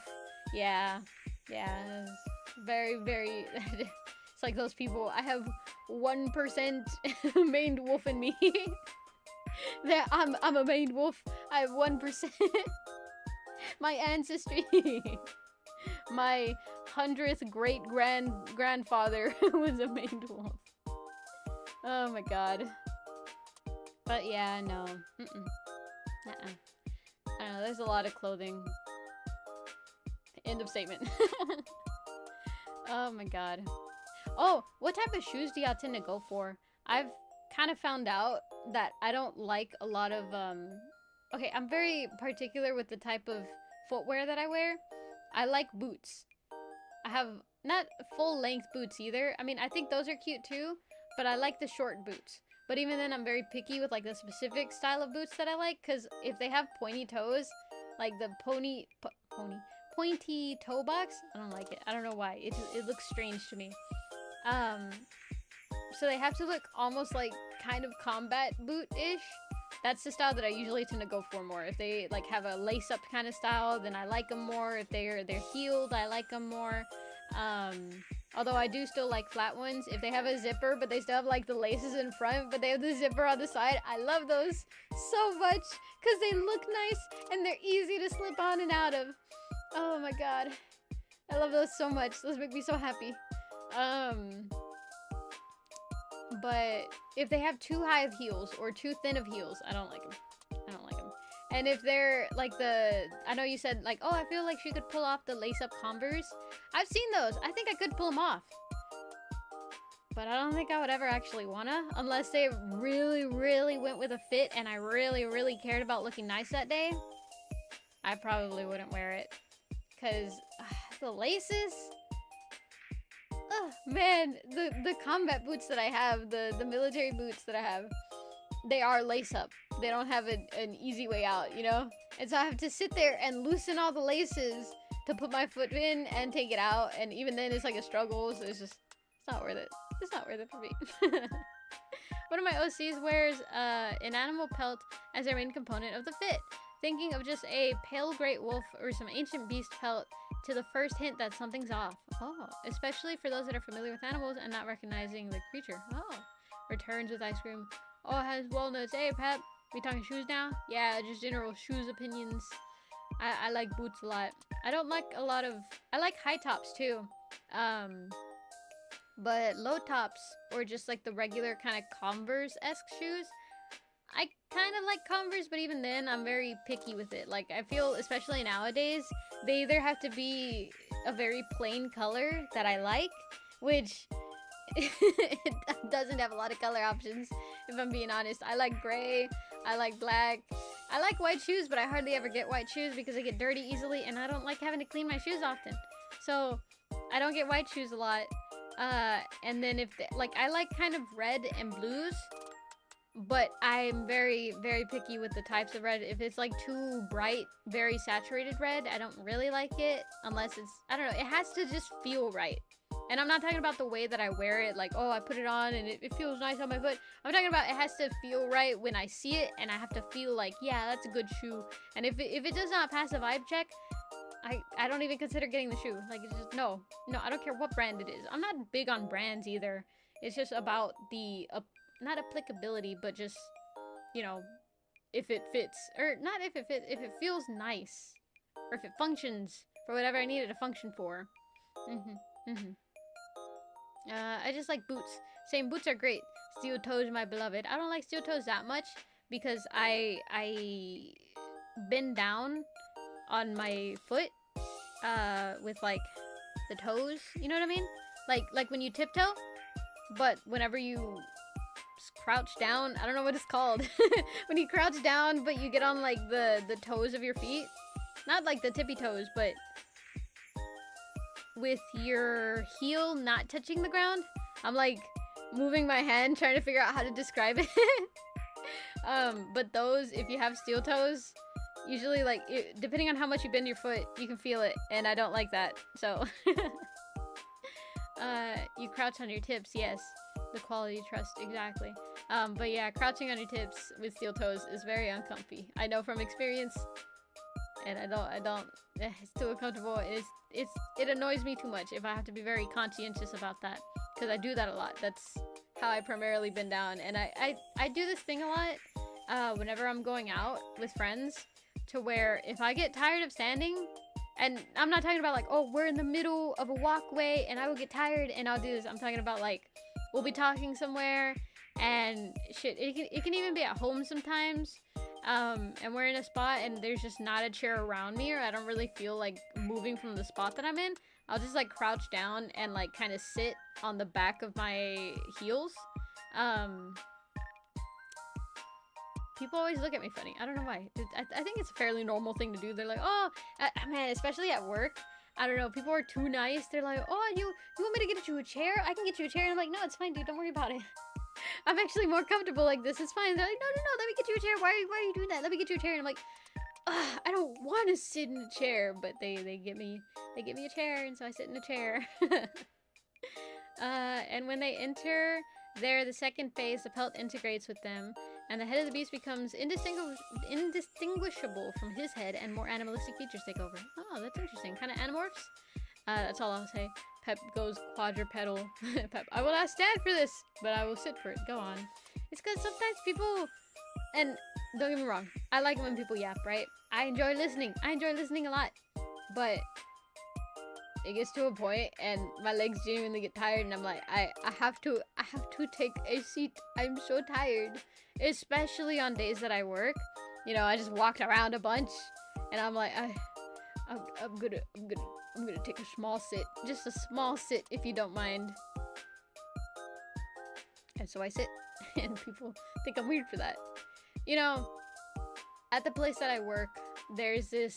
Okay, so I sit on one side of a table, right? I kind of have the entire table as my workspace, and there's this material that we have to get. It's like these cups. We have to get them often for like quite a few cups or quite a few kits, and it's in this bin underneath the table on the other side. I cannot reach this bin from, you know, like just crouching down and reaching underneath the table because it's like literally on the opposite side of the table and it's too far. So the regular person thing to do is to stand up from my chair, walk all the way around the table because I can't go through the shorter way because I sit on like essentially the front side of the table and it's in underneath the middle part of the table, but it's far enough away to where I can't reach it. And at the front of the table on the side there's like a wall blocking it, so I can't walk around the table that way, so I have to go the long way around the table to get to the other side of the table in the middle to reach down and in these bins, you know, get the cups that I need. I think that's too much of a hassle, especially whenever a lot of the times whenever I'm working on a kit I'll have a lot of stuff out and it'll just like cover the ground around me.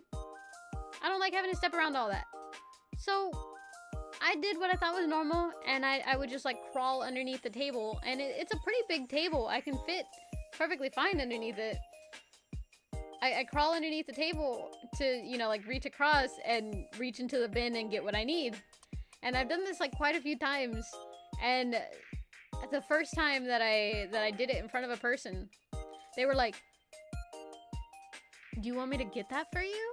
And I was like, "No, but I'm getting it." And they were like, "Why are you doing that?" And I'm like, "What do you mean? It's right there. I can reach it.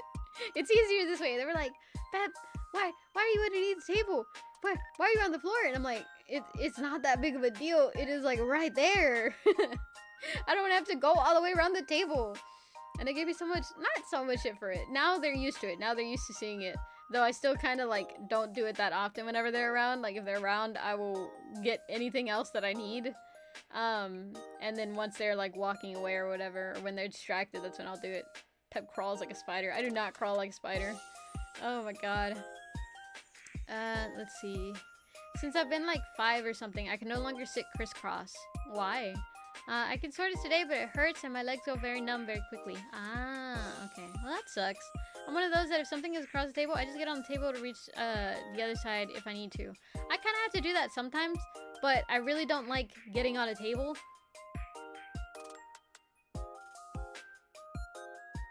It just makes me very uncomfortable. It makes me, because the table is very much at like it's in a very open area. So if I crawl on the table, and you know, you can't stand on the table, so you have to crawl, and like a maned wolf on the table crawling, like it looks weird. If you're on the floor, at least people have to look down and they're more distracted by like, why are you on the ground, as opposed to like, why are you crawling? But if you're on the table, you know, it looks weird. I don't know. I'd get super embarrassed having to do that. So the only time I really like stretch across the table, and even then I never lift my legs to get on the table. At home, I do it to get on counters sometimes when the shelf is like really, really tall. I have to, you know, climb onto a counter or whatever. But at work, I would never. I would absolutely never. Because it's not just a simple like, oh, stretch long enough to reach. Like, no, you would have to full ass kind of get your leg on the table to get more leverage to lean all the way across the table, and it's not worth it. It's not worth it. Oh man, Lord knows the crowd would go wild for that. But I cannot appease, I cannot provide fan service like that. Oh my god. Just ask Dave to do it. He teleports from anywhere with a surface a person could hide under, right? No. Oh my god. I'm too fucking big for any tables, so forcing my way through vaulting over is my best bet. When I was younger, I just physically couldn't crisscross. That's wild, man. I don't know, that's like my main way of sitting, so it's weird to me that it's like, I mean, I understand physically not being able to do it. To be fair, it's a strenuous way to sit, and once you get up, like, at least for me, or even with me, after doing it for so long, when I get up, I mean, like, every time, even whenever I was little, my legs would be kind of numb if I sat too long like that, so I do understand that. And it sucks that there's like not an easier way to sit, because sometimes what I also do is you know that like classical way of sitting where you kind of like close your legs and you, I don't know how to say it, you kind of lay your legs on their side, to the side, like you know that very feminine way of sitting on a bike or something, or on like a horse especially, that kind of way. That's what I do, and it is pretty comfy, but still it's like, I don't know, it feels weird to do, and I don't do it too often. But there's that. Like I do that. I don't like sitting with my thighs to my chest. It feels nice, but I don't know, it's just like, it's such an awkward way to sit, so I never sit like that in front of people unless I'm really, really cold. But even then, I don't sit like that in front of people because it's awkward. But I do it's a good way to cry. Oh my god. I don't know, it's just like a nice way to sit. But that's like definitely an alone time sit. Do y'all do that? Do y'all sit in different ways around people versus not around people? Cause man, if y'all could see the way that I sit at my desk when no one's home, I just kind of like I man spread like crazy, man. I have one leg like on one side of the room and the other leg like on my fucking desk, but not like foot perched on desk. I'm talking about like it's holding the back part of my knee. Oh my god. And I don't know, it's just so comfy. Like I kind of like slouch in my chair and I have like one leg kicked on the desk and the other leg just spread the fuck out, and it feels comfortable. It feels comfortable, man. Oh my god. Lay down like a sea of waters. Kind of like, I mean, not really, like not stomach to the floor. Like I'm talking about you are sit, so butt on the floor, but then you have your legs kind of to the side of you, but they're also like bent in, you know what I mean? Like not extended. You don't have your legs extended. They're like kind of folded in, but they're also on their side, like that. Classical way, cuts to symphonic fancy people. You mean side saddle? Yeah, like that. I know what you mean, pal. What to cry? Listen, man, I think there's like specific positions you assume to cry. I don't think people just sit there. I mean, unless they're like in shock. But for the most part, usually, I'm talking about when you cry alone, man. How do you, what is the position y'all assume when you cry alone? Oh my god. Cause, I don't know. It feels weird to just sit there and be like, and I'm not even talking about like actual sad depressive cry. I'm talking about like you watched a movie, or man, you watched Say Yes to the Dress or something like that, or you watched A Proposal and you're like oh my god. Oh man. Well yeah, I usually don't twist and bend on chairs like I do my office chair. If people are around, I got some kind of back support, I just go right and I got some kind of back support, I just go right angle or slumped like a corpse. Oh my god. I guess fetal position, right? Oh man. Yeah. Fetal position I think is a good way to cry. Oh my god. Man. I don't get hiccups when I cry, but I get like close to hiccuping. Like I will struggle to breathe. It sucks. I hate crying, but sometimes things are just so sad. Like those military reunion videos. God, every time I start crying because I'm like, oh, imagine having a family member that you love and you're not able to see for so long. And it just, oh man, that shit makes me tear up so fucking fast, especially when they get surprised. They're like, oh, and then they go into hug and, yeah, I have a lot of emotions about those. Oh my god. And when no back support, I go Golden Freddy, arms behind for support, or just lay down. Yeah, that's fair. Normally, if the sadness is real deep, we implode. Unless it's like a movie where it's not so crushing. I don't know, I was watching Dandaran, and that episode with the I forget what it's called. It was like the acrobatic one. It was like the mom or something, where she lost her kid or whatever. There was like a lot of dialogue that she was saying. Me and Dave were watching it, and here's the thing, me and Dave, we yap, right? We yap quite a bit, and so we will, most of the time whenever we're watching any media together, we will make jokes about the thing, you know? But when we both get quiet, it's either a really good movie or especially for like heartfelt scenes, if we're really, really quiet for an extended period of time, we're crying. And we know that. But usually we're both crying, so we don't want to like acknowledge that we're crying. So we just sit there. And so that time we were both dead silent, and the episode was playing, and I was like struggling not to like hic or whatever, you know, like you know, I was trying to like not make it known that I was crying, but it was so fucking sad when she was like, oh, if you had been born anyone else's daughter. I was like, oh god. And so I didn't want to admit it, right? Because like occasionally there are movies that I watch and I get like one tear out of me, like a singular tear will roll down my cheek, and I'm like, man, you know. And once I wipe it away, you know, I'm like, okay, I'm done, you know. But there are some movies that have just caused me to full out cry, and so I have to be like very, very. I don't have to be, but I just like naturally, I'm like, I refuse to acknowledge that I'm crying.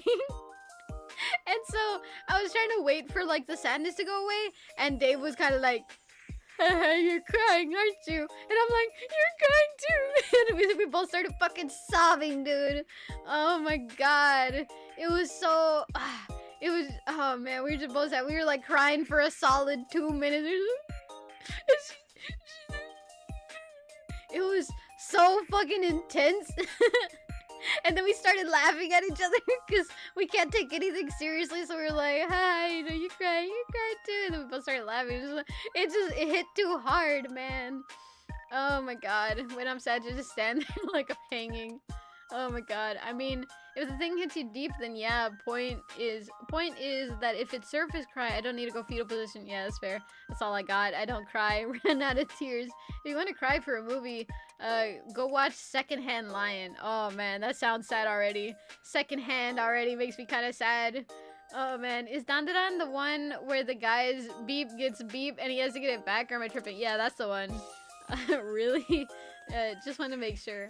Oh my god, let me get a swig of water. I'm so parched.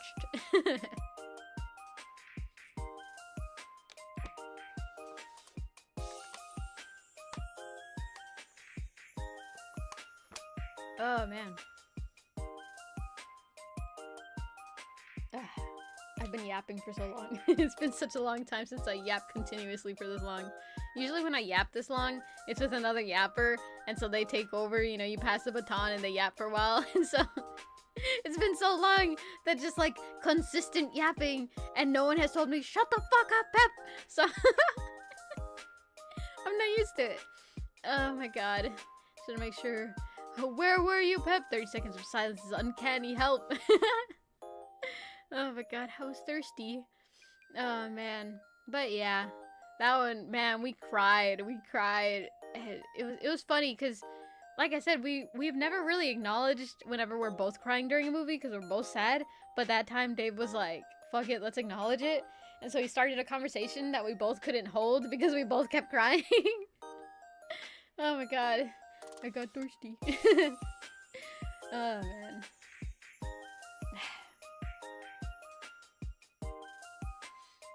I was about to burp, but I was like, no, that's impolite. And then I realized, oh, it's probably fine to do, but I don't wanna. I'm not gonna. That's very sweet though. Yeah, it was awkward. It was so awkward.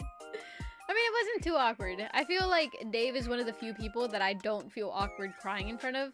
And even then, I'm still like a little awkward, but it's like, you know, like he's seen me cry quite a few times. So it's just like, he knows the deal. And it's funny. Because he knows that I don't really like comfort whenever... Okay, you know what? I don't want to talk about this. I don't want to talk about how I cry. Oh my god. Let me think of another topic. Let's see.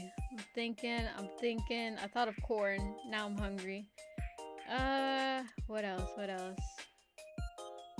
I have a lot of Sonic stuff on my desk, so I'm trying to think of a topic to talk about, and I'm like, oh, you remember that piece of fabric that you saw about Sonic? Or, oh, you remember this conversation that you had with somebody about Shadow? He's like, oh, I can talk about that, and it's like, can you talk about anything other than Sonic or Shadow? And my brain goes dead silent. Oh my god. Some people like to be left to feel. Anywho, I guess because I can predict what's forthcoming, so I don't get sad because I foresaw it from a while away. Eggs fine China. Where is it? Mile away. BRB. Oh my god. I think one of my nostrils is like clogged. My sinuses, no. I think whenever I talk for long enough, I stop breathing. I mean, obviously you can't really breathe through your nose whenever you're talking, but when I talk for too long, I really don't breathe through my nose forever. And so I guess my body takes that as a sign to like, hey, we can shut these canals off, right? And so I struggle to breathe through my nose again. Oh my god. Why does that thing happen where whenever you're about to go to bed, one of your nostrils just like shuts off? What's up with that? Why does that happen? It happens consistently. It pisses me off. I feel like I have to fall asleep before that happens because I have a feeling it happens while I'm asleep, but I don't know that.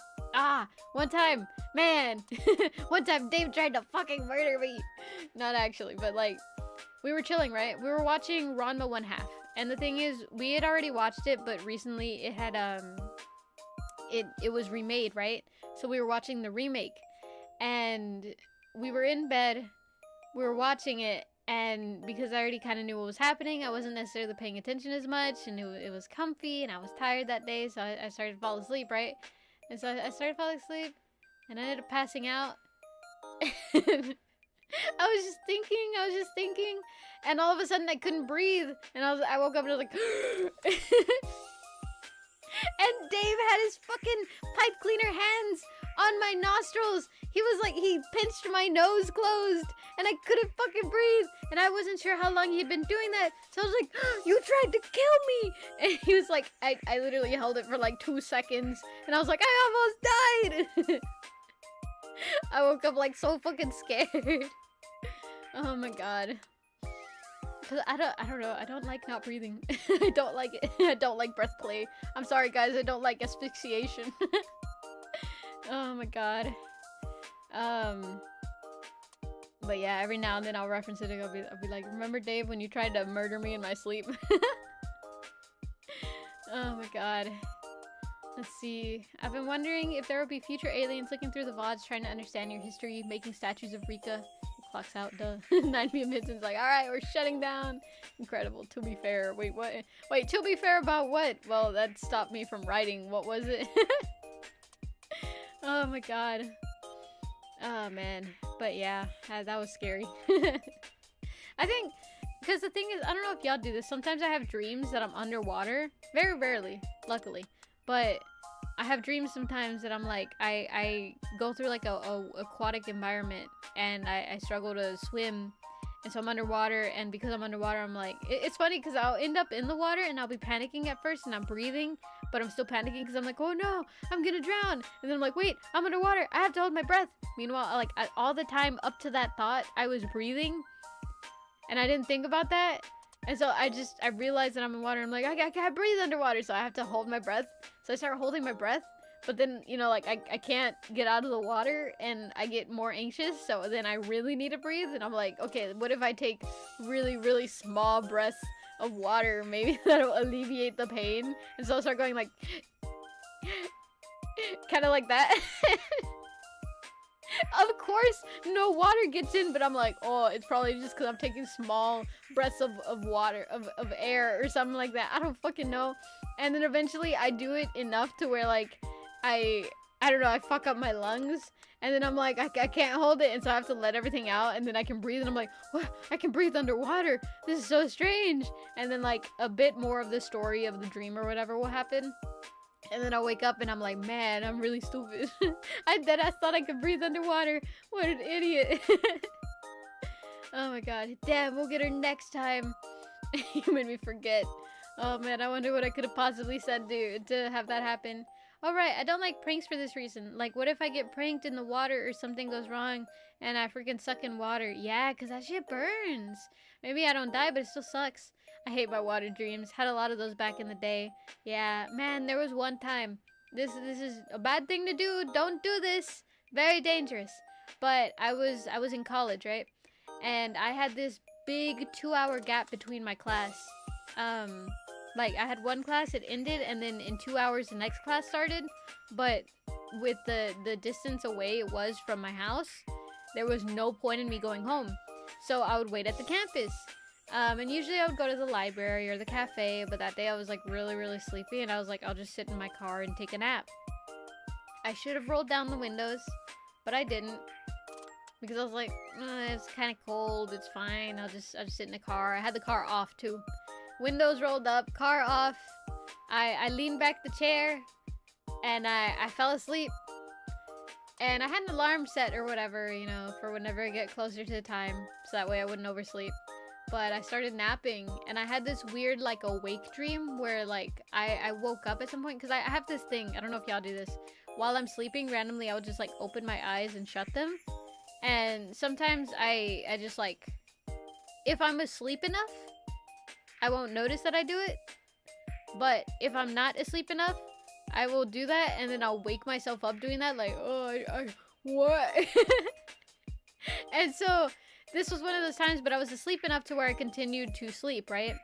But I started having this dream where I had my eyes open, and, I could see the car, and for some reason I felt the car moving, and I felt like we had gone down a hill into a river for some reason, or like into a lake, or something like that. And I don't know how I knew this, but it felt like it. And the first thing I thought was like, I should get up. I should get out of the car. Water's gonna fill the car. But I was so tired. I was so unbelievably tired in the dream that I was like, yeah, I'll get up in a bit. It's fine. I'll get up in just a bit. I should really get up, but I'm really, really sleepy. And I just laid there, and I was like, this is fine. Like, I had an acceptance moment where I was like, I don't care. I was succumbing to my fate. I was just like, it's fine. I'm too sleepy. I'm too sleepy for this. And the car started, like, supposedly filling with water. And then I woke up, and I was like, what? And I was like, let me roll down the windows. It was like, it had been like an hour and a half, I think, that I was asleep in the back of my car. Oh my god. But yeah. Yeah, not a good decision. Don't do that, guys. I think I was kind of like, the air had gotten very, very thin in the car, kind of. So don't do that, guys. Don't do that. Oh my god. Let's see. Oh yeah, the second pep stream. Oh yeah, I never heard what it was. What was it? It's funny though, but in my water dreams, I hold my breath, and then I learn I can breathe anyways. Yeah, same. I've questioned my instincts more than once based on my dreams. Is fine. Desolate, dark, and cold. My water dreams. My water dreams are usually so not exciting, but just like anxiety-inducing. Because it's like, oh no, I can't get out of the water for this reason or something. And luckily, I've never had it to where I remember that I'm afraid of the deep ocean for my water dreams, so I don't have to worry about my brain conjuring up some like really fucking scary deep water monster that comes and eats me, you know? I never have to worry about that, but at worst I've just had like a dream where I'm like in an underwater cave system, and that just sucked. I was like, oh, I'm gonna die here. There's no way I'm surviving this. Oh man. But I lived. I lived. I was okay. Kinshana. Get in the water. Oh my god. I do. Oh, it sucks. It must suck. Let me, hold on. I broke my nail, so I'm trying to cut it off. Ow.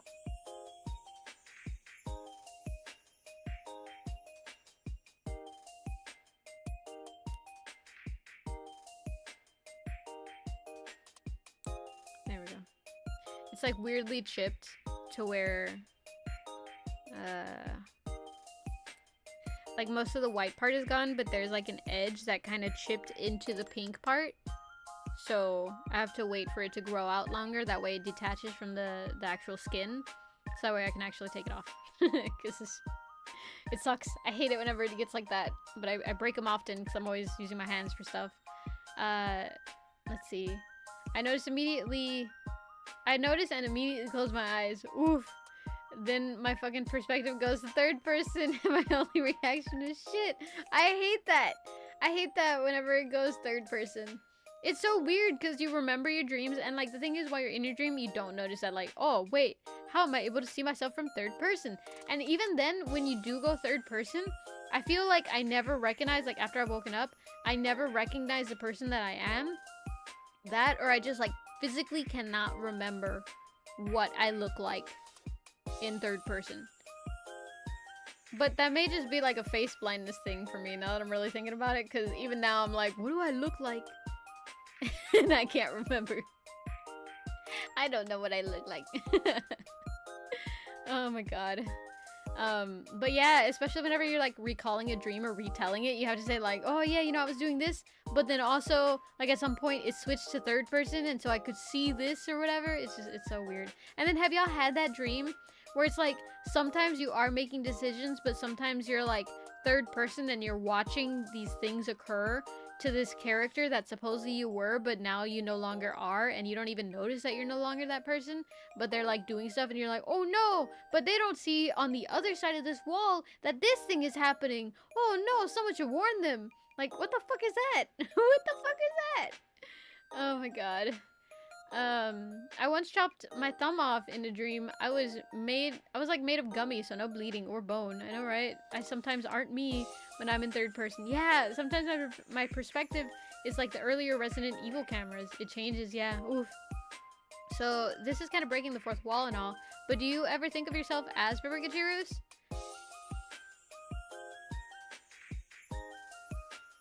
A little bit, yeah.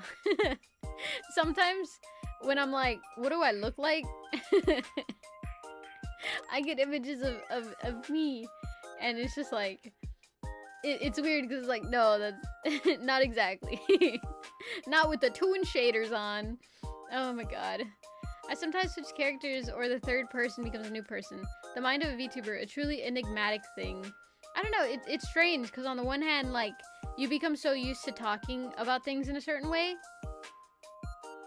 I think it's important for people who spend a lot of time online to spend as much time offline, even if they don't like it, because I don't like spending my time offline that much. Not necessarily because, oh, I hate people, and oh, people are mean, I hate going places. Like, no, I do like going out. I'm just kind of lazy, and I don't like driving myself places. If there was easy access public transport, I would use that a lot, but there's not, so I don't. But that's why I have a job, not only to pay the bills, but it's also to get my socialization in, because it allows me to very easily code switch between, yeah, I'm a main wolfer, like, hey man, I'm just a little guy, man. Oh man. But if you don't have that, I can see how easy it is to, you know, slip into the habits of continuously saying like, welcome in, happy Thursday, hope it's going well, not everything's better, you know, to everyone you meet. It's been many a time where I answer the phone and I almost do that. So yeah, no, I think it's very important whenever you do have a pretty active online life to make sure you maintain a at least decently active offline life. Because otherwise, I mean, it's not necessarily, I mean, to some extent, if you are big, it could be bad. But if you're not big, it's not super bad, but it can be just embarrassing. Or, you know, it depends on the person. Some people aren't embarrassed about that. I would be, though. So, yeah.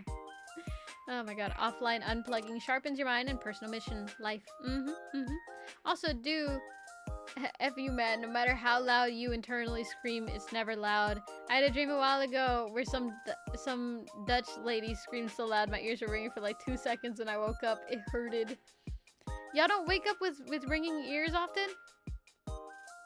I think I've told y'all this before. Or no, I told my therapist this. I forgot. I told my therapist this, and she was like, we're gonna keep an eye on that. Which is a thing you don't want your therapist saying, but she... I told her that sometimes whenever I'm falling asleep, I will like... I'll be half asleep and I'll think I'll hear something like a loud bang, like if someone ran into a wall, or if like not even someone slams. It has been sometimes that like I think someone like slams a door, or I just hear like something really loud, right? But I wake up, but it's not fully awake. It's just like, did I hear something? And it's like half awake to where I can't tell if I heard something or if I just imagined it. And so I wait to see if I hear anything else, and if I don't, I just go back to bed. but it's like so many times that has happened to me. And sometimes like actually a lot of the times that I wake up, I very quickly forget what I heard. So I can't even tell you like, oh, it's majority of the time like this or majority of the time like that. It's just like, I think I hear something if I remember correctly. And even then it's like, there's a chance that I don't remember. And so I wake up and I'm like, did I hear something or did I not hear anything? I can't tell. And so I just wait. And if nothing happens, then I just go back to bed. And I told my therapist that, and she was like, those might be auditory hallucinations, so we will keep an eye on that. And I'm like, what? Huh? But I was like, it only happens whenever I'm about to go to sleep, or whenever I'm falling asleep and then I kind of wake up because of that. But it's never been like, I mean, there was only one time that it was an actual thing, and that was scary. But like, it's never usually been like an actual thing, at least that I know of. But I don't know, man. My ears were ringing and it physically hurt when I woke up. I don't know about physically hurt. It made me go partial fetal and raise my hands. First time ever for me. Oh, yikes. Accusing me of somehow being responsible for breaking your ears eggs. You said it doesn't happen, dude. Well, guess what? Well, I don't know. I think dreams are different because it's like they can activate your nervous system without there being like a physical reason to, you know, like without an actual catalyst being present, or an actual like, there's a right word for it, but I don't know the word.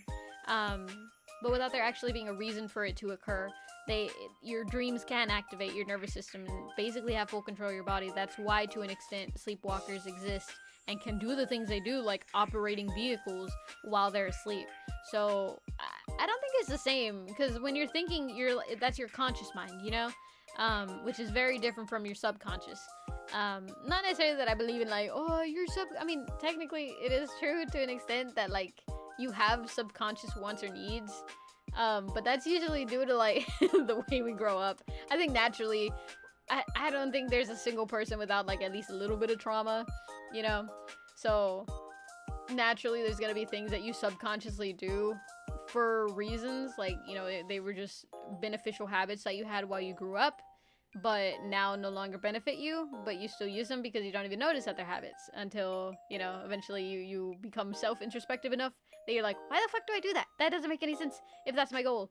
And then you have to work through that, and that's just tough. But yeah, I think that's different in my opinion. Oh, I mean, me, when I run, move, or yell, nothing happens, but the world attacks me. So many dreams I've been tickled awake, and it's torture. Oh my god, really? I don't think I've ever been tickled in a dream. That's crazy. Sleepwalkers happen because natural paralysis that kicks from your brain to not move is gone for those. Yeah, but to an extent, like, it's almost the same thing. Because, like, that's the thing, like, that's...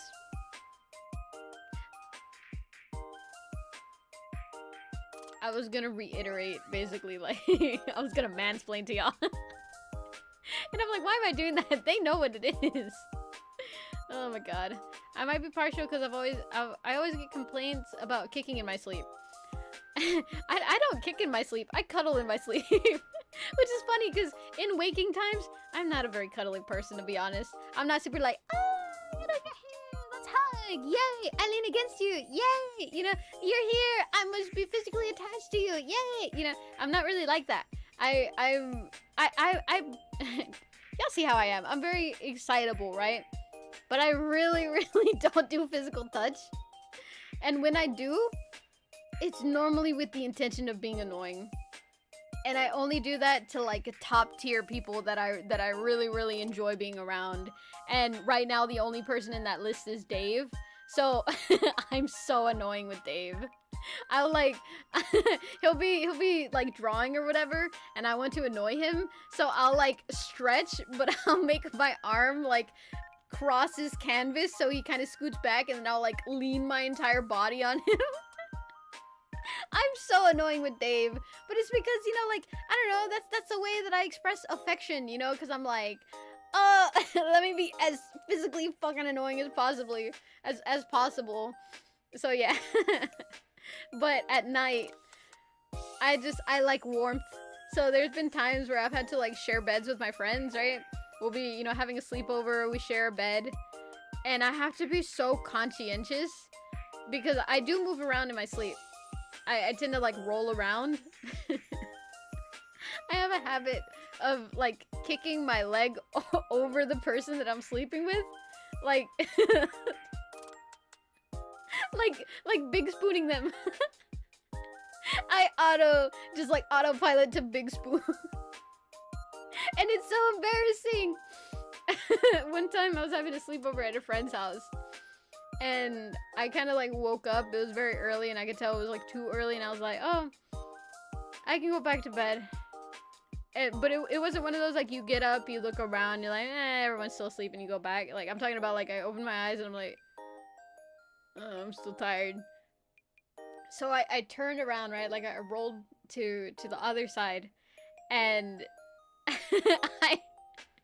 I with my arm I lifted the covers so that way I could have room to move my leg, and I was like kicking my leg over them already, and then like I was like, who is this? And I was like, oh, that's my friend. Wait, I can't do that. So I had to like pull my leg back, put it back down, and just like like hunch it on myself, like, don't do that, Pep. Do not big spoon your friend.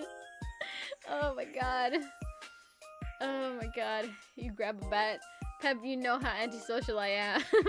Cause I kick what's so sweet? What's so sweet? Me too. What? Of course. Pep does not have big spoon energy. Well, I don't know what to tell you, man. It's the subconscious mind. It wants what it wants.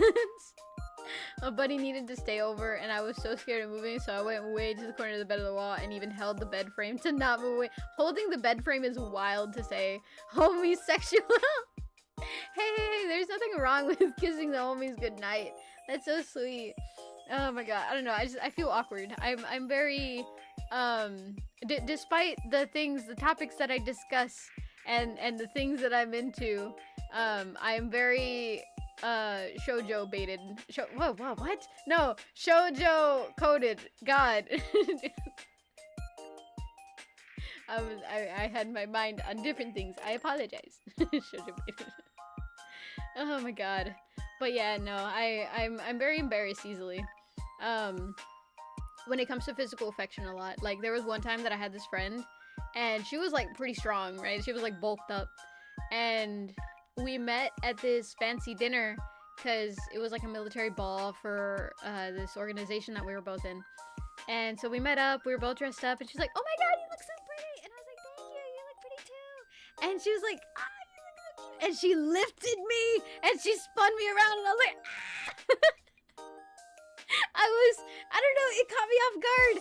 I don't like being lifted. I mean, I don't know, it was weird. It was weird. I felt awkward. I was like, what do I do? So I just kind of like arms out, like, put me down. Oh my god.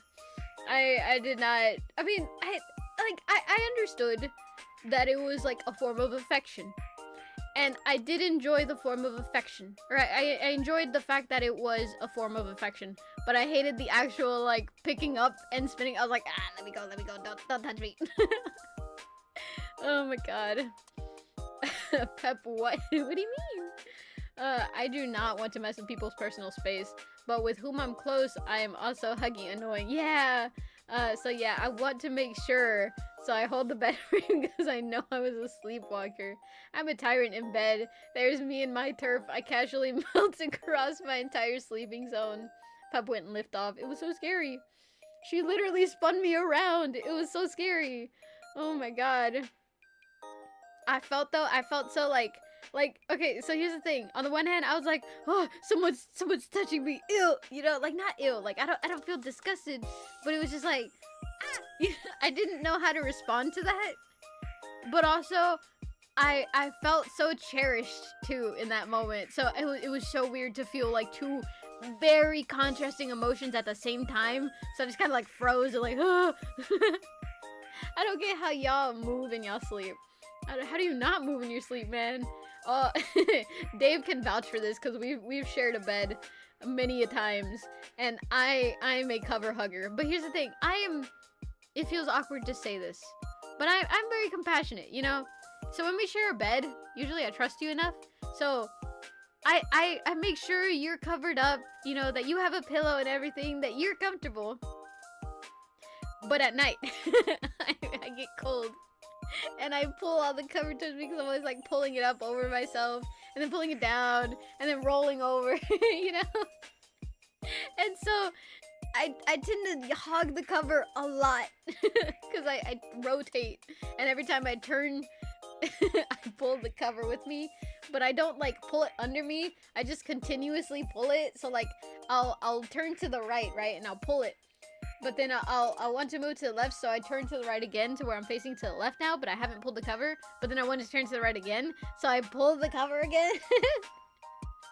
So I tend to hug the cover. But then whenever I wake up in the mornings, I like look and I see that I have all the cover and they're like freezing, and I'm like, oh, and so I'll cover them and I'll tuck them in or whatever, and I'm like, okay, there you go. And then I go back to sleep and I do the same thing over again, and I feel so bad. I feel like such an asshole. Welcome in, Helldiver. Happy Thursday. Hope your day's going well. If not, it gets better. I do a 180 in my sleep. Like vertically or horizontally? Because I move horizontally, so I rotate. But if you're talking about like you rotate like head where your feet were, I do that occasionally, but usually I do that very conscientiously. Whenever I do not feel like I can find a comfortable spot, I'll just like rotate like that.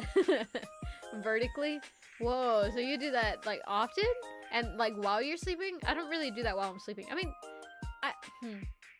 at most while I'm sleeping, I'll rotate 90 degrees vertically, because I'll like crouch in and then I'll find like a nicer spot to rest my head, so then I'll kick my legs out that way, and that causes me to like rotate 90 degrees. Oh my god. I did met this high school friend that I did not want people touching her. No high fives, no pokes, nothing. Took like 2 years. Oh, that did not want people touching her. No high fives, no pokes, nothing. Took like 2 years before they went to hug others, and even then, I didn't hug them back much. Ah, yeah. There was one friend that I met that was kind of like that too, and it was like, oh man, like I felt so bad, because like I can do side hugs. You know, I'm pretty comfortable with that. But they did not like really being touchy at all. And I'm not even a touchy person, but even I said like, wow, they're really not touchy. And so it's just like I always felt like so anxious being around them sometimes, because I was like, I want to comfort you, but I'm not sure how to. Oh my god. It's not my form of affection, but I had to hold back. I felt that. Yo, Helldiver. Reminds of one time during graduation of one of my high school years, I think it was freshman. A friend of mine broke my personal space rule, and she ran up right in front of me and wrapped around me and like croaked. I croaked like a damn frog. Oh, that's a mood, man. Vertically. I think the whole school heard. Just only 180? You mean you don't do a full backflip? It happens when I'm asleep. I go to bed on one half of the bed, I wake up on the other. Wow, that's wild. I think that's only happened to me one time. Like, legitimately only one time. And I remember it very vividly. It was so disorienting. I was at a camp. I was at a Girl Scout camp. And, we slept because we didn't have covers in the bed, because it was like this cabin or whatever. And so we were told to bring sleeping bags. And we slept in the sleeping bag on the bed. So I slept in my sleeping bag. But, you know, sleeping bags are that very, like, it's like that nylon material. And the bed also was kind of like plasticky or whatever, because it wasn't like an actual mattress. It was like that kind of play mat mattress kind of thing. And so it was really cold at night, so I you know, hunched in on myself, and then I would get tired of being hunched in, so I would like extend. So I was kind of like inchworming myself throughout the night, and I ended up completely rotated. So when I woke up, I was like, where the fuck am I? Because I think I went from like facing out to facing the wall on the opposite side. So I woke up and I was like, what? Where am I? Oh my god.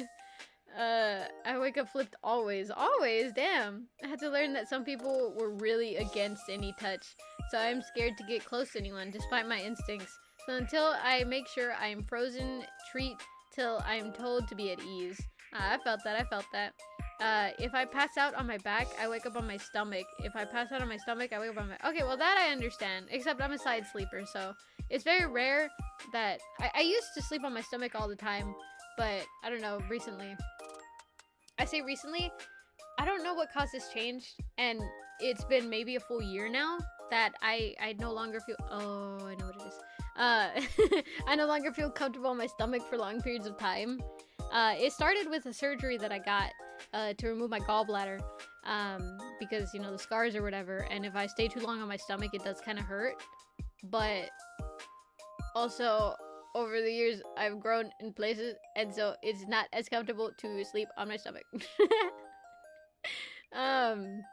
But what else was I gonna say? I thought of something else. If I pass it on, oh no, I already read that. You are rolling to a leg. what even is up on the thing? The smaller point, obviously.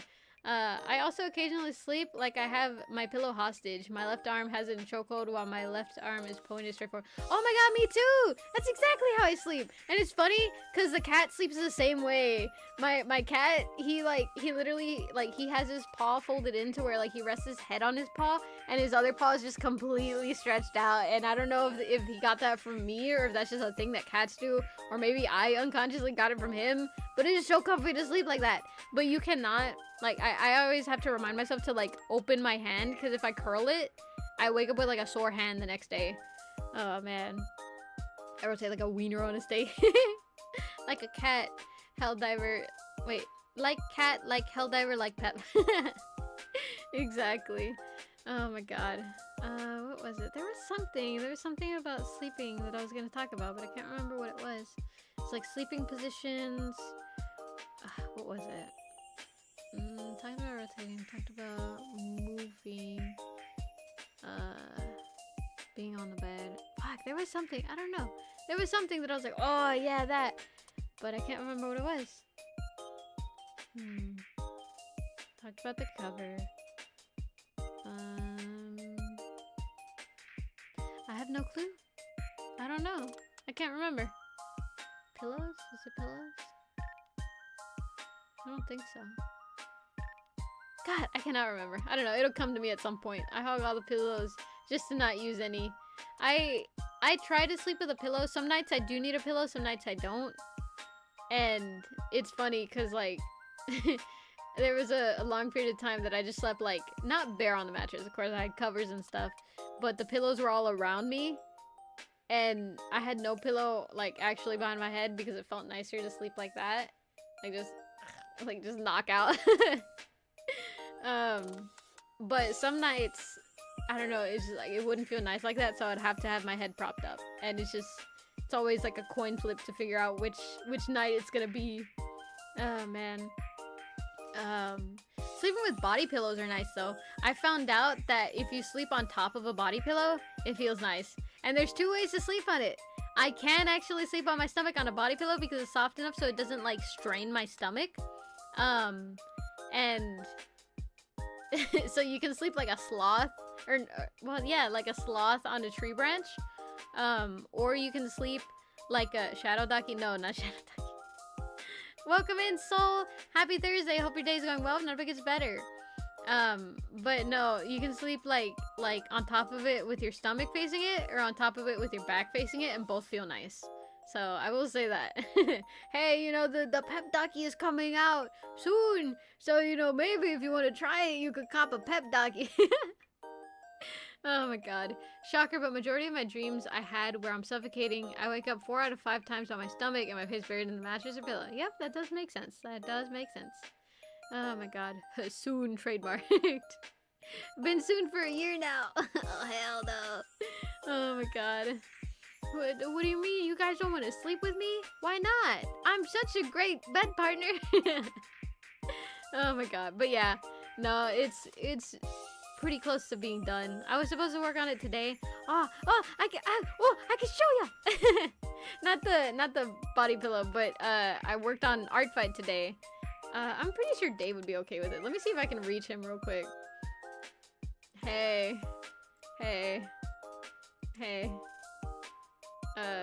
Can I show the Art Fight stuff on stream?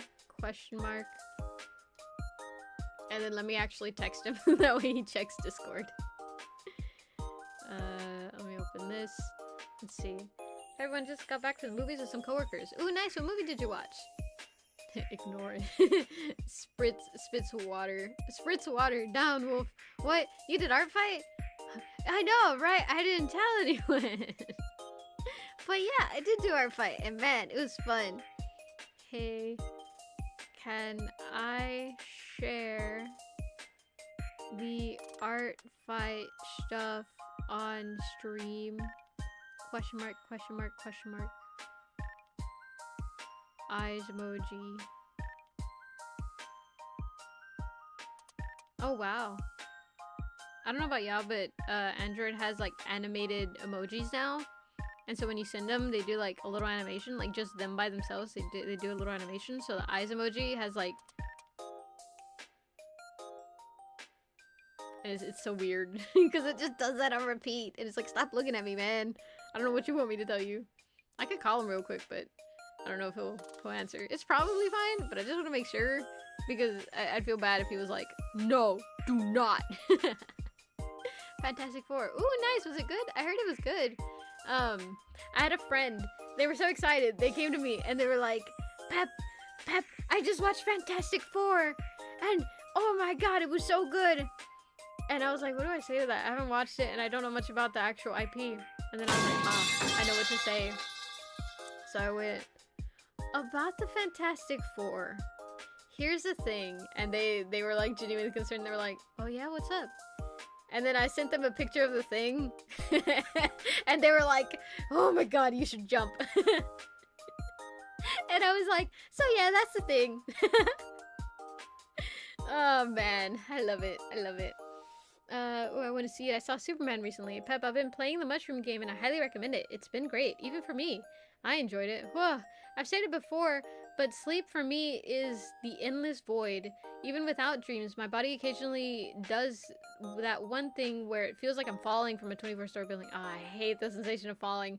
But also, I don't know, I used to get this thing in school where I would put my head down, you know, on my desk because I'd be getting sleepy and I'd start feeling like I was floating. And at first it would feel like I was falling, but then like if I just sat with it for a while, it would feel like I was floating.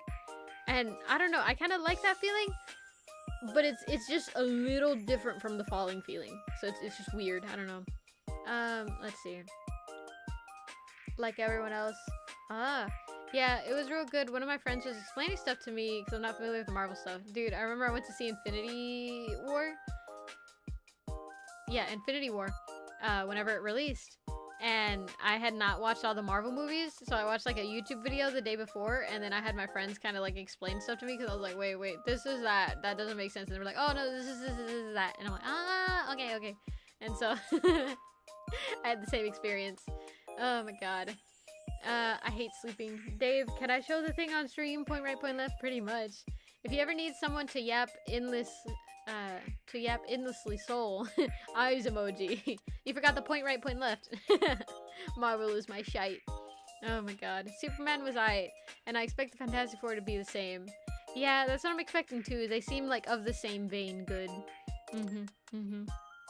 Dave hasn't responded, but also I know that he went out with friends today. So I don't know. On the one hand, I want to just call him and be like, Dave, can I share this stuff on stream? But also, I don't want to like bother him while he's busy. Yeah, it looks like he's still... No, he should be home actually. I think I'll mute real quick and then I'll call him. Lack of point right, point left means business. So true, so true. Let's see. Fantastic Four is really good in the vein of references. Oh, there's a lot of subtle things that I really enjoyed knowing lore of. Oh, okay. Naruhodo. Hold on. Let me mute real quick, and then I'm gonna call him real quick. And if he answers, then I'll let y'all know what he says. But if he doesn't, oh well.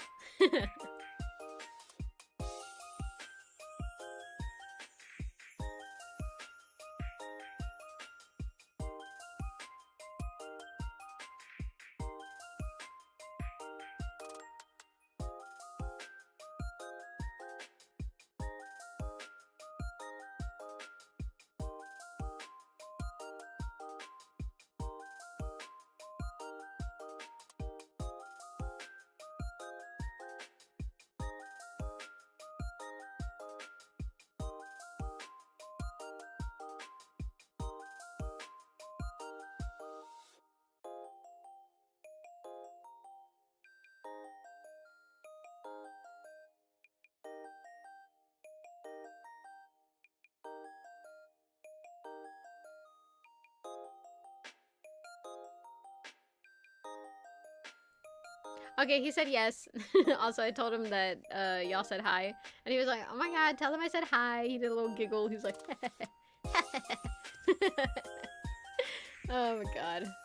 Let's see. I sometimes call and hang up. Like, look at your phone. Oh my god. Nah, I feel too awkward doing that. I feel like I have to greet them. Like, hello, how are you? How is your day today? Vin is highly ignorant on DC and Marvel, so another friend and I've been yapping to him about it since he plays Rivals, and we forced him to watch Thunderbolts with us. Oh yeah, I forgot that was a movie, and not just the the My Little Pony group. Oh my god. Artfight. .net. .net. There we go. There we go. Let me log in. Now put that sock on. Speaker. We wish to speak with our king. Pep, let us hear our king. No, our king has greeted his people. Yo. Oh my god. Oh my god. Anyways, let me log in. Underscore. And then what's the password? I think it's. Make sure it's not popped up. Okay, good. I was so scared. I was like, what if it's popped up on the screen? No! Oh, okay. The password is wrong. Let me find the screenshot that I have of the login. Oh, here it is. Perfect. Oh, okay. Close. I was close.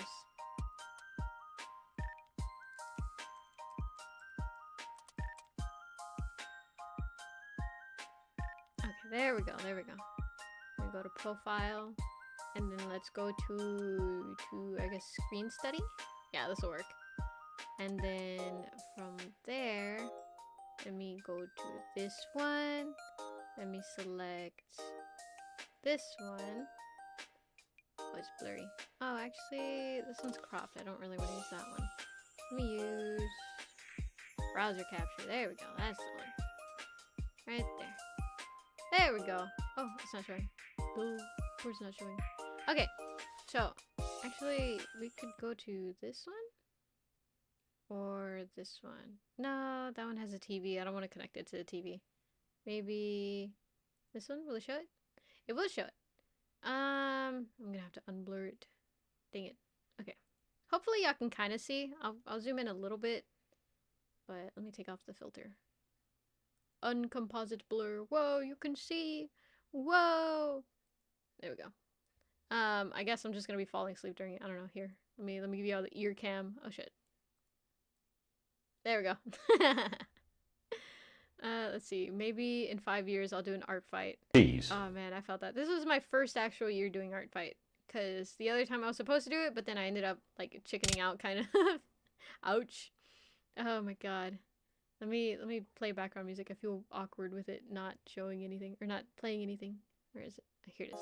There we go. Okay. So, this was the account that we used. You can see it's a little joint account. Thought it was cute. We literally drew this little profile picture on Magma together where we drew each other's characters. So I drew Dave's character and Dave drew my character. And so it's so cute. Let me see if I can get like a close-up for y'all. That's what it looks like. Isn't it neat? I mean, it's very blurry right there, but you know what I mean. You know what I mean. And then I think it's this one. There we go. Yeah. So we did. These were some that he did last year, and so all these were the ones that we tag teamed for. And so I don't think it's in order from the first one we did, because I think these were the first ones. But we did this one together. So I drew this one. Dave colored this one. What we did for a majority of it is that someone would draw the character and then the other person would color, and then we'd kind of work together to like finish rendering. So someone would color and kind of render it, and then we'd like show the other person it, and it's like, oh well, this doesn't look right, or we should change this or whatever. So this was the first one that we did where I drew it, Dave colored. Well, I mean, it's not the first one, but it's the first one on here. This one was the second one where Dave drew it and I colored. And man, this was a fucking struggle, because I was like, oh, I have an idea. What if we add like kind of embers or something, because it was like a really cool pose. And it was such a hassle to get it to look right, so it went through so many versions until we just got like this weird like dotted effect. We added chromatic aberration, we added like a bigger part of him, we made this part really, really glow, and it looked cool, and I was like, yeah. So that was that's the second one. Not really the second one we did. I think the one that I just showed y'all was the first one. This one was the actual second one that we drew. The first one that I showed y'all should have been like the third one that we did, I think. This one Dave drew and I colored, and I think you can notice I tend to go for glowy effects a lot because I don't know, I like making things glow. Here, epical, beautiful. Oh yeah, drawing Percy was fun. Whoa, teamwork. Fire particles totally work there, right? That's what I was saying, but I couldn't get it to look right. But yeah, this one's like a little moth character, and I was like, I know moths don't glow, but it just looked like a character that should glow, so I was like, oh, I got it, because, oh, I should actually show the originals, huh? Okay, let me go here, and then, where's it say it? This one. So this is the original character, and then this is what we did. I have a tendency to make them look overly cute. I make characters look overly cutesy, but Dave can actually draw cool, so that's the difference between me and him. He can make like cool looking things. I cannot. I make them too cute. This one was the original character, and this is what we came up with. Very, very cool. I'm good with rendering, but it like takes away my health points. This is this one. So Sarah. Like, this was the concept that we had, and like, tell me that does not feel like he should glow. He has some cool lore or something where like he half mutated into a moth or something, and he's like a really strong character, but I was like, oh, but he has to glow. Oh my god. Noticed, but I feel it adds charm. Yippee! Arkin can make anything he desires. Pep is twink coated, turning every guy into a twink. Oh my god. Maybe. Oh, this one was so fun. So the original is actually a like Sonic OC, and I was like, oh, it's so cute. And Dave, whenever he saw this, he was like, I don't know if I can draw Sonic OCs, and I was like, let me do it. And so we swapped for this one. And so I drew this one, and Dave colored it, and oh my god, I was so proud of the way it came out. I think it looks very cutesy and very cool, and just it looks right. In my opinion, it looks right. And then even the main creator, they were like, oh my god, she's so cute. I love that you included her interests. Because let me tell you, at first I was like, what pose do I even do? Because she was like a tinkerer character, so she likes messing with robots and stuff, or specifically making the shells, designing the shells. She doesn't actually like the like circuitry of it. And so I wanted to show that, you know, if people go to great lengths to describe the personality of the character or their interests, I try and include that to show that, you know, like I read. And so this is what I did. She got happy and I was like, yippee! Wait, that OC is like 80% leg, long legs, but it's cute. I'm scared to put my OCs into Pep's hands. I gotta be careful. I'm sorry. I make them too cute. This one I drew, Dave colored, and here is the original character. Let me close this one. This is the original character. You can see she's like very cool, very like ooh, I don't know how to say it. Just like very, very cool. She got a lot of personality to her, you know what I mean? But not like the traditional sense. I'm talking about like she looks cool, and so I was like kind of intimidated. So I drew her kind of cutesy. I didn't intend to do it so cutesy, but I was like, I wanted to do this pose and like go for more so because her character is like she can create things from imagining them or something like that. And so I was like, I want to show that like whatever she envisions, she creates. And so I just kind of chose that pose, and I was like, yeah, okay. This was the stream one. Oh yeah, it was! I forgot that I streamed that one. I don't know why you chickened out last time. You guys are amazing. Well, yeah, but that says teamwork. That's why we had more confidence to actually do it this time. I mean, Dave has confidence. He did it last year by himself. But I don't. I don't have confidence. Oh my god. So, like, together, I know that we can, like, cook really, really well. And so that's why I was like, okay, I'll actually do it this year if you do it with me. Let's see. You worked on this for that Wednesday stream. All my men will be twinkified under Pep's cruel reign. Gotta keep them hidden. Oh my god. This character was so cute. I got to color this one. Dave drew it. And it was so cool because I genuinely did flat color him at first. And then I was like, oh, but it looks too boring. And so I added like the paper background. And then I made like texture on it. And it was just, it was so cool. But it lost a bit of the rendering like that, but still, you can still kind of see it where I did do rendering. It was so fun, and then we we had so much fun doing these little things. I was like, oh my god, you should do a little Chikawa one, and so Dave did. It's so much fun drawing with people. Oh shit. This is the main character, or this is the original character. That's what I was supposed to say. But yeah, you can see that it's just like, such a cute character. That one was so cute. And so, of course, Dave got to draw the cute character. Nah, what we did is we chose a bunch of characters. We like bookmarked them, and then we would spin a wheel. And so like we'd choose like, oh, you go first. No, you go first. And then whoever would go first would spin the wheel. Ow. And then that person would draw them, and then the person who didn't get picked for that character would color them. Let's see. I love it because it's like WB's wacko. Oh yeah, I could see that. If it was appropriate, it looks more basic. True, true. Oh my god. You're amazing individually, so together is far more. True, true. I am a little good. I'm very proud of this one. So this one, it's like a catfish shark or something like that. Let me open the original character. So this is what they look like, right? Very, very ouch. Very like mature, cool character. And I was like, oh my god, this character is so pretty, we have to draw it. And Dave was kind of intimidated. He was like, I don't know, it seems kind of scary, and I don't know about the colors. I don't know what, I don't have any idea what I would do with them. And I was like, I have an idea. And so I drew this one, right? Or, well, not this one, obviously. But I drew this one, and then I handed it off to Dave, and Dave was like struggling. He was like, I cannot figure out what to do with the colors. And so I was like, just flat color it, send it back to me, I'll handle the rest. So I added this like underwater cave image to the background. I increased the bloom. I rendered the fuck out of it. It was so much work. This like weird little notch here, it looks cool, but it's actually because technically there is no bottom color, because I made the bottom color like a certain blend mode, so it's actually transparent. So this is a part of the image in the background, and then I added like a lens flare and shit, so it looked like, you see her underwater, and it's I love the way this one came out. It looks so cool. Oh my god. Me, you're epic, Pep. I'm a little good. They combined their powers and cooked.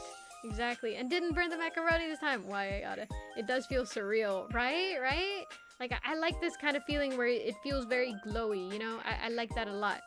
So I had a lot of fun with that one, and they were really happy with it, so it made me happy. You cooked underwater.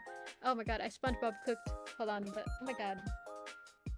The cat was like slowly sitting on my desk, and so he clicked the knob on my keyboard, and so it muted everything, so I couldn't hear anything. Oh my god. But yeah, they got really happy with this. They even attacked me. I'll show the attacks that I got. I got 2 attacks, but they both made me very happy. Or no, I got 3. 2 or 3. I think 2. I don't know. We'll see. But they were like, you drew so beautifully, thank you. And I was like, oh, thank fuck. I was so worried that I didn't do it. Because like I said, I can't do... I don't know. My proportions always look way more cutesy than it does, like, very cool. So I was kind of worried, but she liked it. This one was a revenge. Because they attacked us back after we attacked them.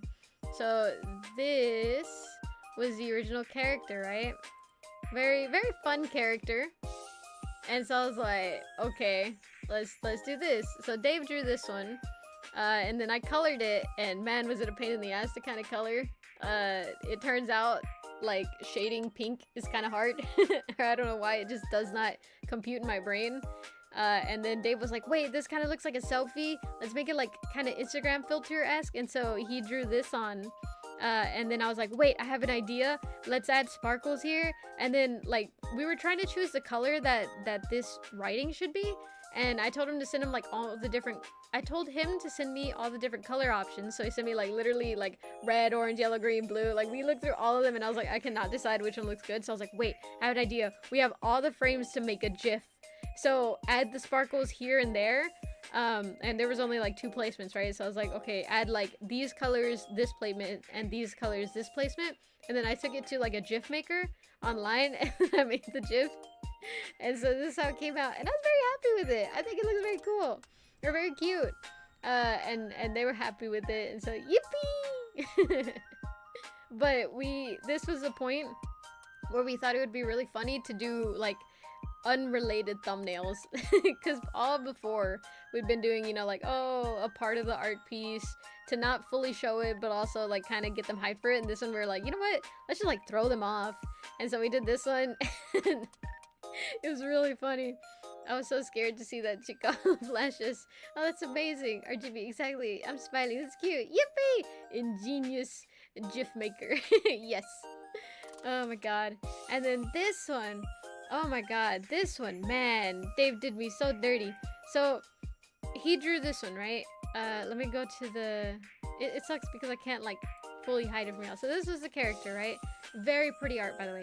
Very, very gorgeous art. I love this kind of style of coloring, and this is what I would like to be able to do someday, but I don't fucking know how to do it. So all my stuff is like a little toddler attempt to reach something like this, because I love this style of coloring. Like very saturated colors, but they still look nice, you know? And so this was the character, right? And they have like some lore. Dave read it, and he was like, okay, I have an idea for like him being in the reflection of the crown because he has amnesia, so he can't fully remember. So it's like he has this weight of this title that he can't fully remember, or he can't fully remember who he is, or something like that. I don't know. But so he drew just this, right? And he was like, Pep, good luck. And I was like, the fuck you mean good luck? And he was like, because you're gonna have to do the gem and the crown. And here's the thing. One thing, more than anything else, that I suck at rendering is metal and gems. And this was like quite literally only metal and gems. Like there was light rendering on him, but because I knew it was gonna be like, I already had in my head that like, okay, I'm gonna have to overlay it with the gem color, and then I'm gonna have to add sparkles and stuff. And so the priority is gonna be the effect on the gem rather than the actual effects on the character. So I was like, oh my god, Dave, why would you do this to me? And he was like, I told you I was sorry. And it was funny actually so I rendered him first, and I rendered him really fast. And then from there, I rendered the gem, and then I sent it to him, and I didn't realize that these, at first, they were like the same color as the background, because I didn't know that they were gems. I thought it was just like a weird cut of the crown, and he was like, no, those are gems. So what I did, instead of having to re-render these, since they were so small, I took the rendering on this gem, and I just like flattened it, and I I duplicated it, and then I just like squished it like crazy to fit this one and this one. And you know what? They look really good. I'm so happy with it. So more as a scene, you did good, lad. Yippee! We could improve the metal. The gem looks fantastic. Yeah, the metal, I just went very basic because I wanted the focus to be the gem. So this one, it's like, I just did like lines of the color variation, and then I duplicated that, and I Gaussian blurred one of them, and I forget what mode I set it to. And then that was it. And then I sent it to Dave, and I kind of made this background via... So it's a photo of like snow, and it's very iridescent, but then also I went with a brush that had color jitter way turned up, and like blue star bushes or something all around. So it's just like texture with a photo overlaid on it.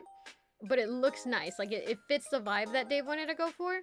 And then Dave took it, and then he added, what did he add? I think he added like a little bit of bloom on his end. And oh, this, like, you can actually kind of see here, it was more it was more purple than it was blue. Like, you can barely see it, but it was like a lot more purple than it was blue, and he really wanted it blue.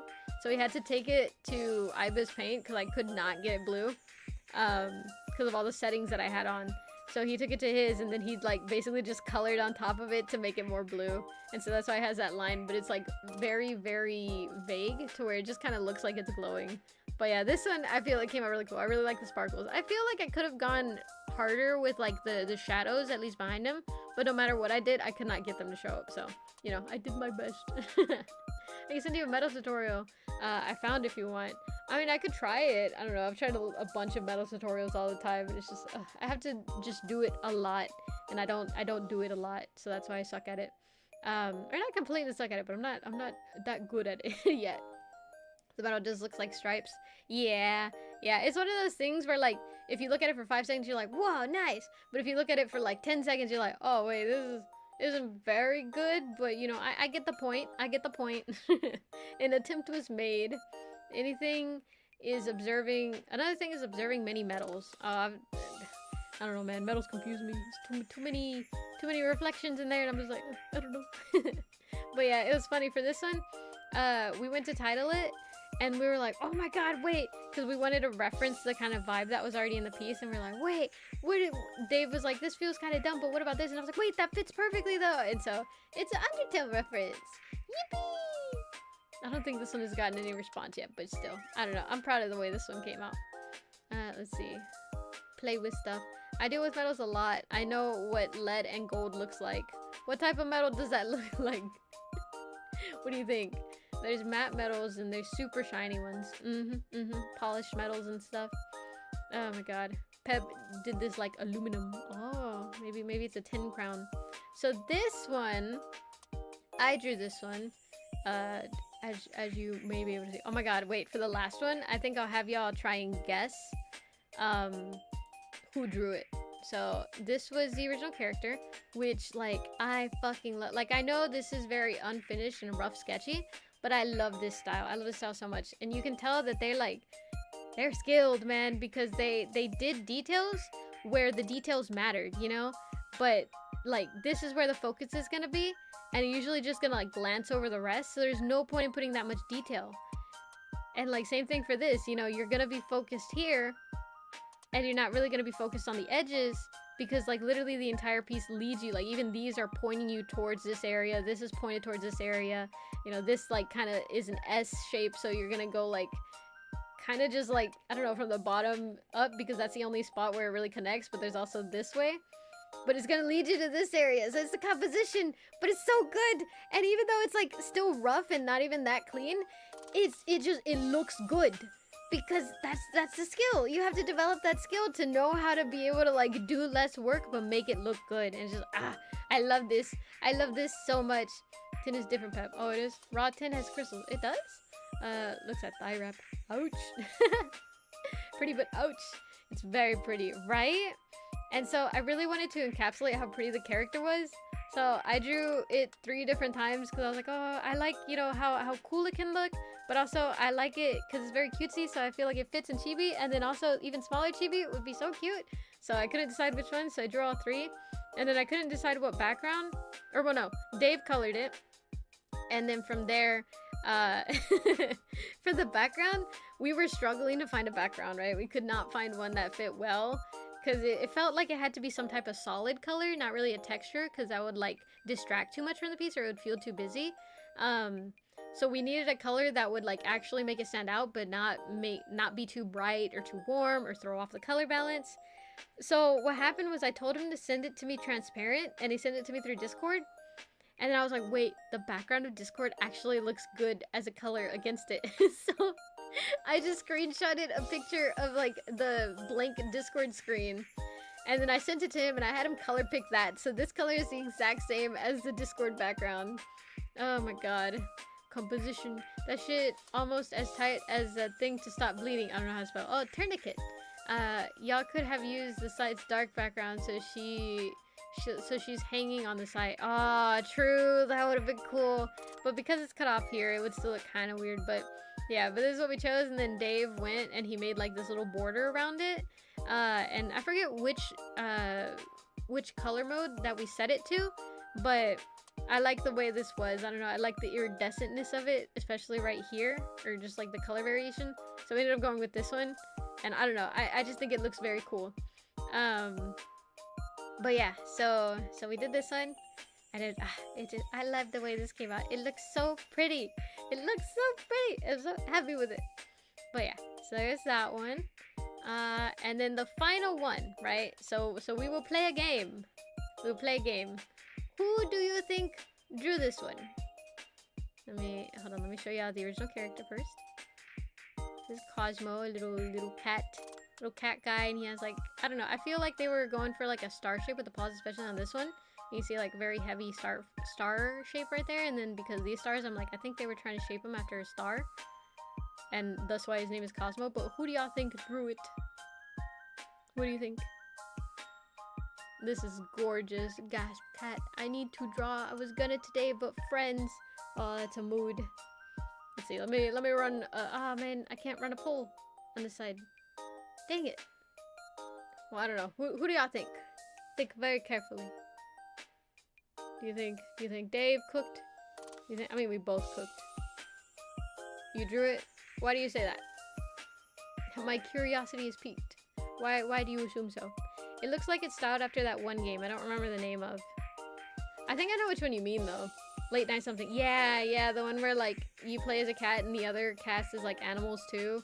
And I think it's like a kind of sad game. I don't know. I've never played it and I didn't watch a playthrough of it, but I think I know which one you're talking about. But Dave painted? What makes you say that, Jujits? I'm very intrigued. Eyes emoji, sparkle emoji. I want to know. I'm curious. I really love on this one the way that like this looks, the painterly thing, and you can see there's kind of like texture all over it, and then also the star reflected in the eyes are so pretty. Considering that you say your art style is more cutesy, I would say Dave because you're trying to throw us off. Oh, you add those fur lines normally in your art, and your poses are more puppety, so the paw poking out is kind of your style? I agree with Do. Maybe then, but you also love glowy styles. It's glowy.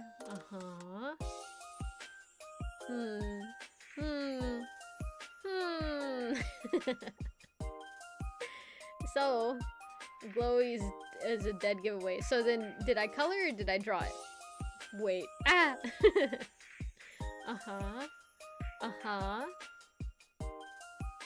To be fair, we worked together on all the pieces, so, you know, I know y'all said that, like, the fur thing, that I do those on my pieces, but it could be that I told Dave to do that. I'm not gonna second guess myself, I'm going with the first thought. You could have been both. So then what's the final answer? What's the final verdict? I know you do make those fur lines.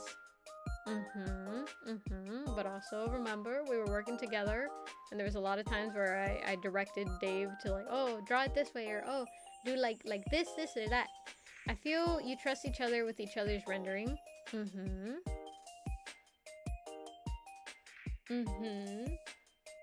Eyes emoji. I'm gonna go with Dave drew and Pep colored. Clored. Pep clored. Okay, so that's Egg's final answer. Dudes, what's your final answer? You told many times have fun with this.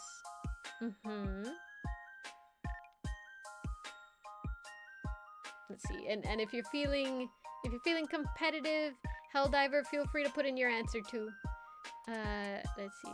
I wanna wait, because I'm not twiddling my thumbs, but I'm like, you know that villain thing where you're like having your fingers touch each other in tandem. I don't know how to describe it, but you know, you're like doing that thing with your hands where you're like kind of rubbing them together, but you're not rubbing them, you're just like touching all the fingers together. I'll bite the bullet. You did both. Not sure, but this one's hard. Alright, final guesses. Those final guesses. Eggs guessing Dave drew and I colored. Juzits saying I did both. The style is you, but you are also glowy. Well, I did do both. I drew it and I colored it. This one started and ended today. This took me, I want to say, like, let's see, I got home at like 3 and I started working at like 3:30 and I finished like, so it took me like 3 to 4 hours from like literally no sketch to this. I don't know, that is my answer. That's fair. Neither. Let's go! Yeah, I'm surprised you got it from that. I mean, I guess I did kind of give it away with like, oh, I'd really like doing glowy, but that wasn't my intention. That just is a thing that I like. And yeah, that fur pattern, I don't know, I like adding it. It feels cutesy, and it feels like it does indicate that it's a little bit fuzzy, you know what I mean? Oh my god. So yeah, I think, I was told one time that my art style has like really, really thick lines, that I use thick lines a lot. And for this one, I felt it looked like very cute with these thick lines. And I don't know if that's true. If I look at all the ones that I drew, I didn't draw that one. I did draw this one. I didn't draw that one.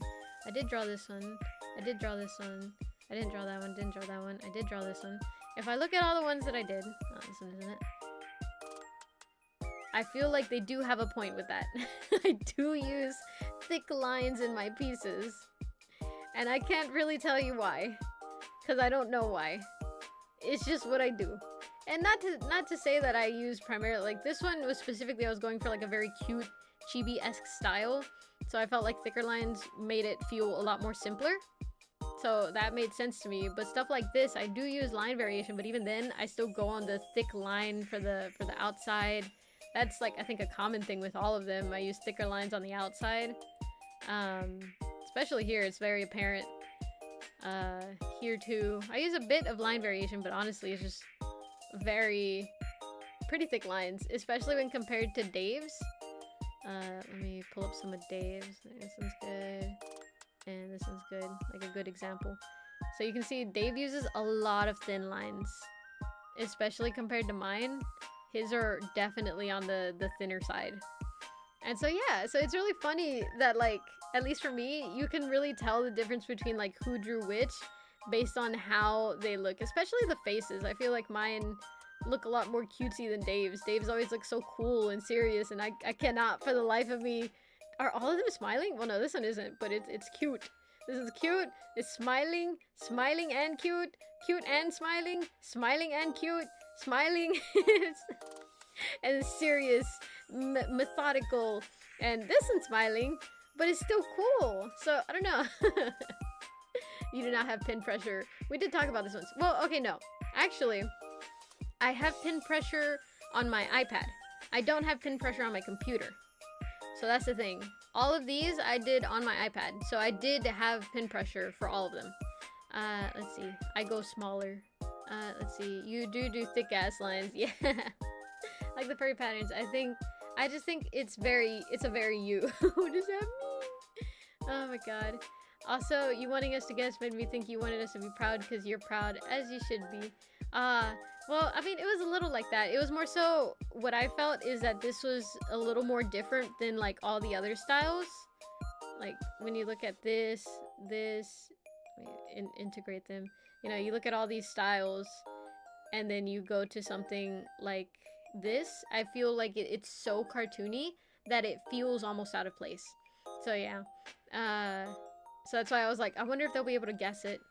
Your style's very cartoony. Fits the cutesy motif you had. True. Dave goes for more cinematic and posing fanatics. You both are valid. I love it. Man, seeing the Sonic OCs takes me back to my younger days when I first found out about Sonic OCs. You're just happy, Pep. It's good. Last one is a curious innocence, so it still fits with what Pep does. That's true. I know you have pin pressure, but you don't like using it. That's not true.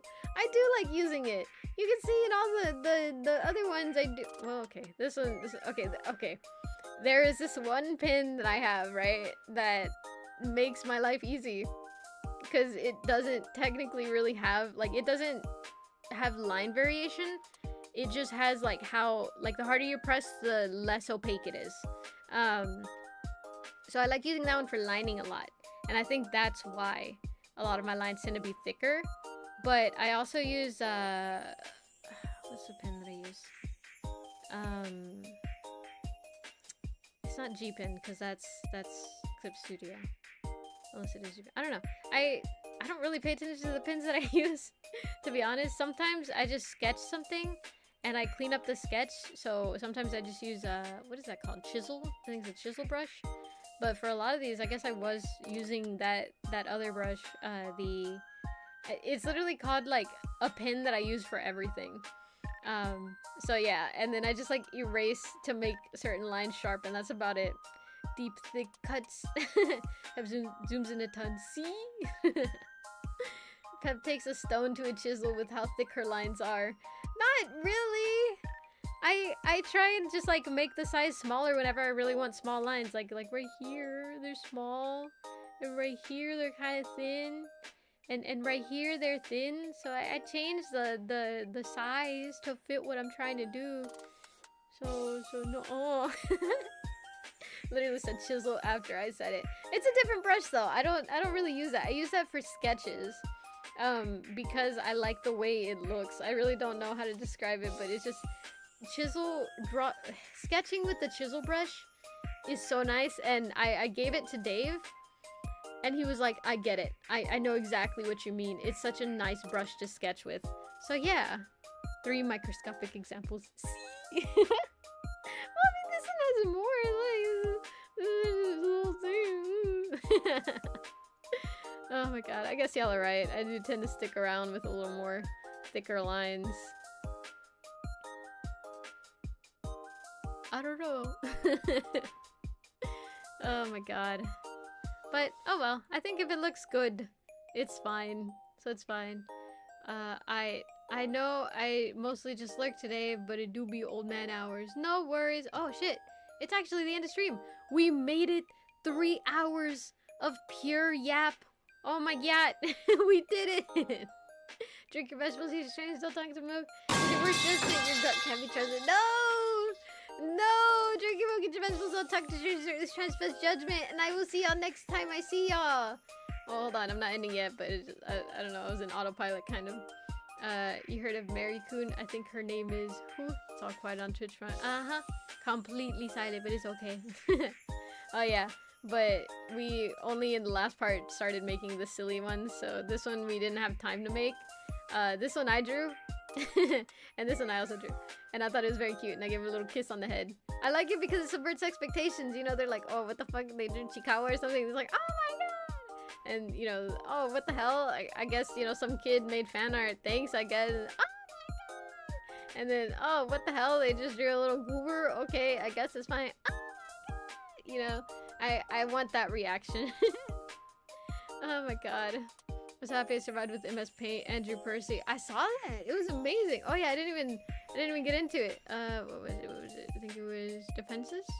Yeah. So, these were from last year, if I'm not mistaken. I think that one may have been from this year. I don't actually know. Yeah, this one was from this year. So Dave got some, which look dope as hell. And then I got 3, like I said. Look at how cool this one is. And it's funny. Just zoomed in on the one piece. But yeah, it looks so cool. And then this one that I actually used for the schedule. I was so happy with it. I was like, do you mind if I use this on my YouTube? Oh, and then they have a Quester profile. I thought it was so cool. But yeah, this one looks so cool. I love the coloring style on it. Oh, it's so good. And then this one, it looks so cute. She's so pretty in here. Just I love it. I love it so much. And then this one, the one that I did of their fairy character, they did a revenge attack. They were like, oh my god, they loved it. And then they did a revenge attack, and it made me so happy. But yeah, anyways, one long face we go. Why? Oh my god. Oh look, this is the one that Deuce did with MS Paint, which is fucking crazy, but it looks so cool. Oh my god, I love the use of colors in this one. I remember me and Dave opened it, we were like, what the fuck? This was an MS Paint? How the hell? But it is so cool. Oh my god. And then I showed the other ones too. But yeah, it was so fun. It was so much fun. I had so much fun doing art fight this year. But yeah, let's go back to chatting room. Here we go. Oh my god, I am asleep. I be sleeped. I'm slumped. I don't know why it's been breaking ever since. Like literally since we went into the whole thing. Please don't break. Nope, it broke. Okay. Well, anyways, I'm gonna go ahead and end it here. We are 16 minutes past, but that's fine. Let's see. I wish I could be cracked as I am in Deltarune. Oh my god, why you gotta be so... Dude, why you gotta be so cracked for real, said the egg. Oh my god. Hope to see you next year. Yeah, I hope to do it again next year. It was so much fun. Why do you think I'm building a library in my server? Why are you building a library in your server? But anyways, with that being said, drink your milk, eat your vegetables, don't talk to strangers, it's transgress judgment. I'm gonna take a nap, I guess, afterwards. I will see y'all next time I see y'all. Hope y'all had fun yapping. If you want to support the channel... Wait, hold on, let me just...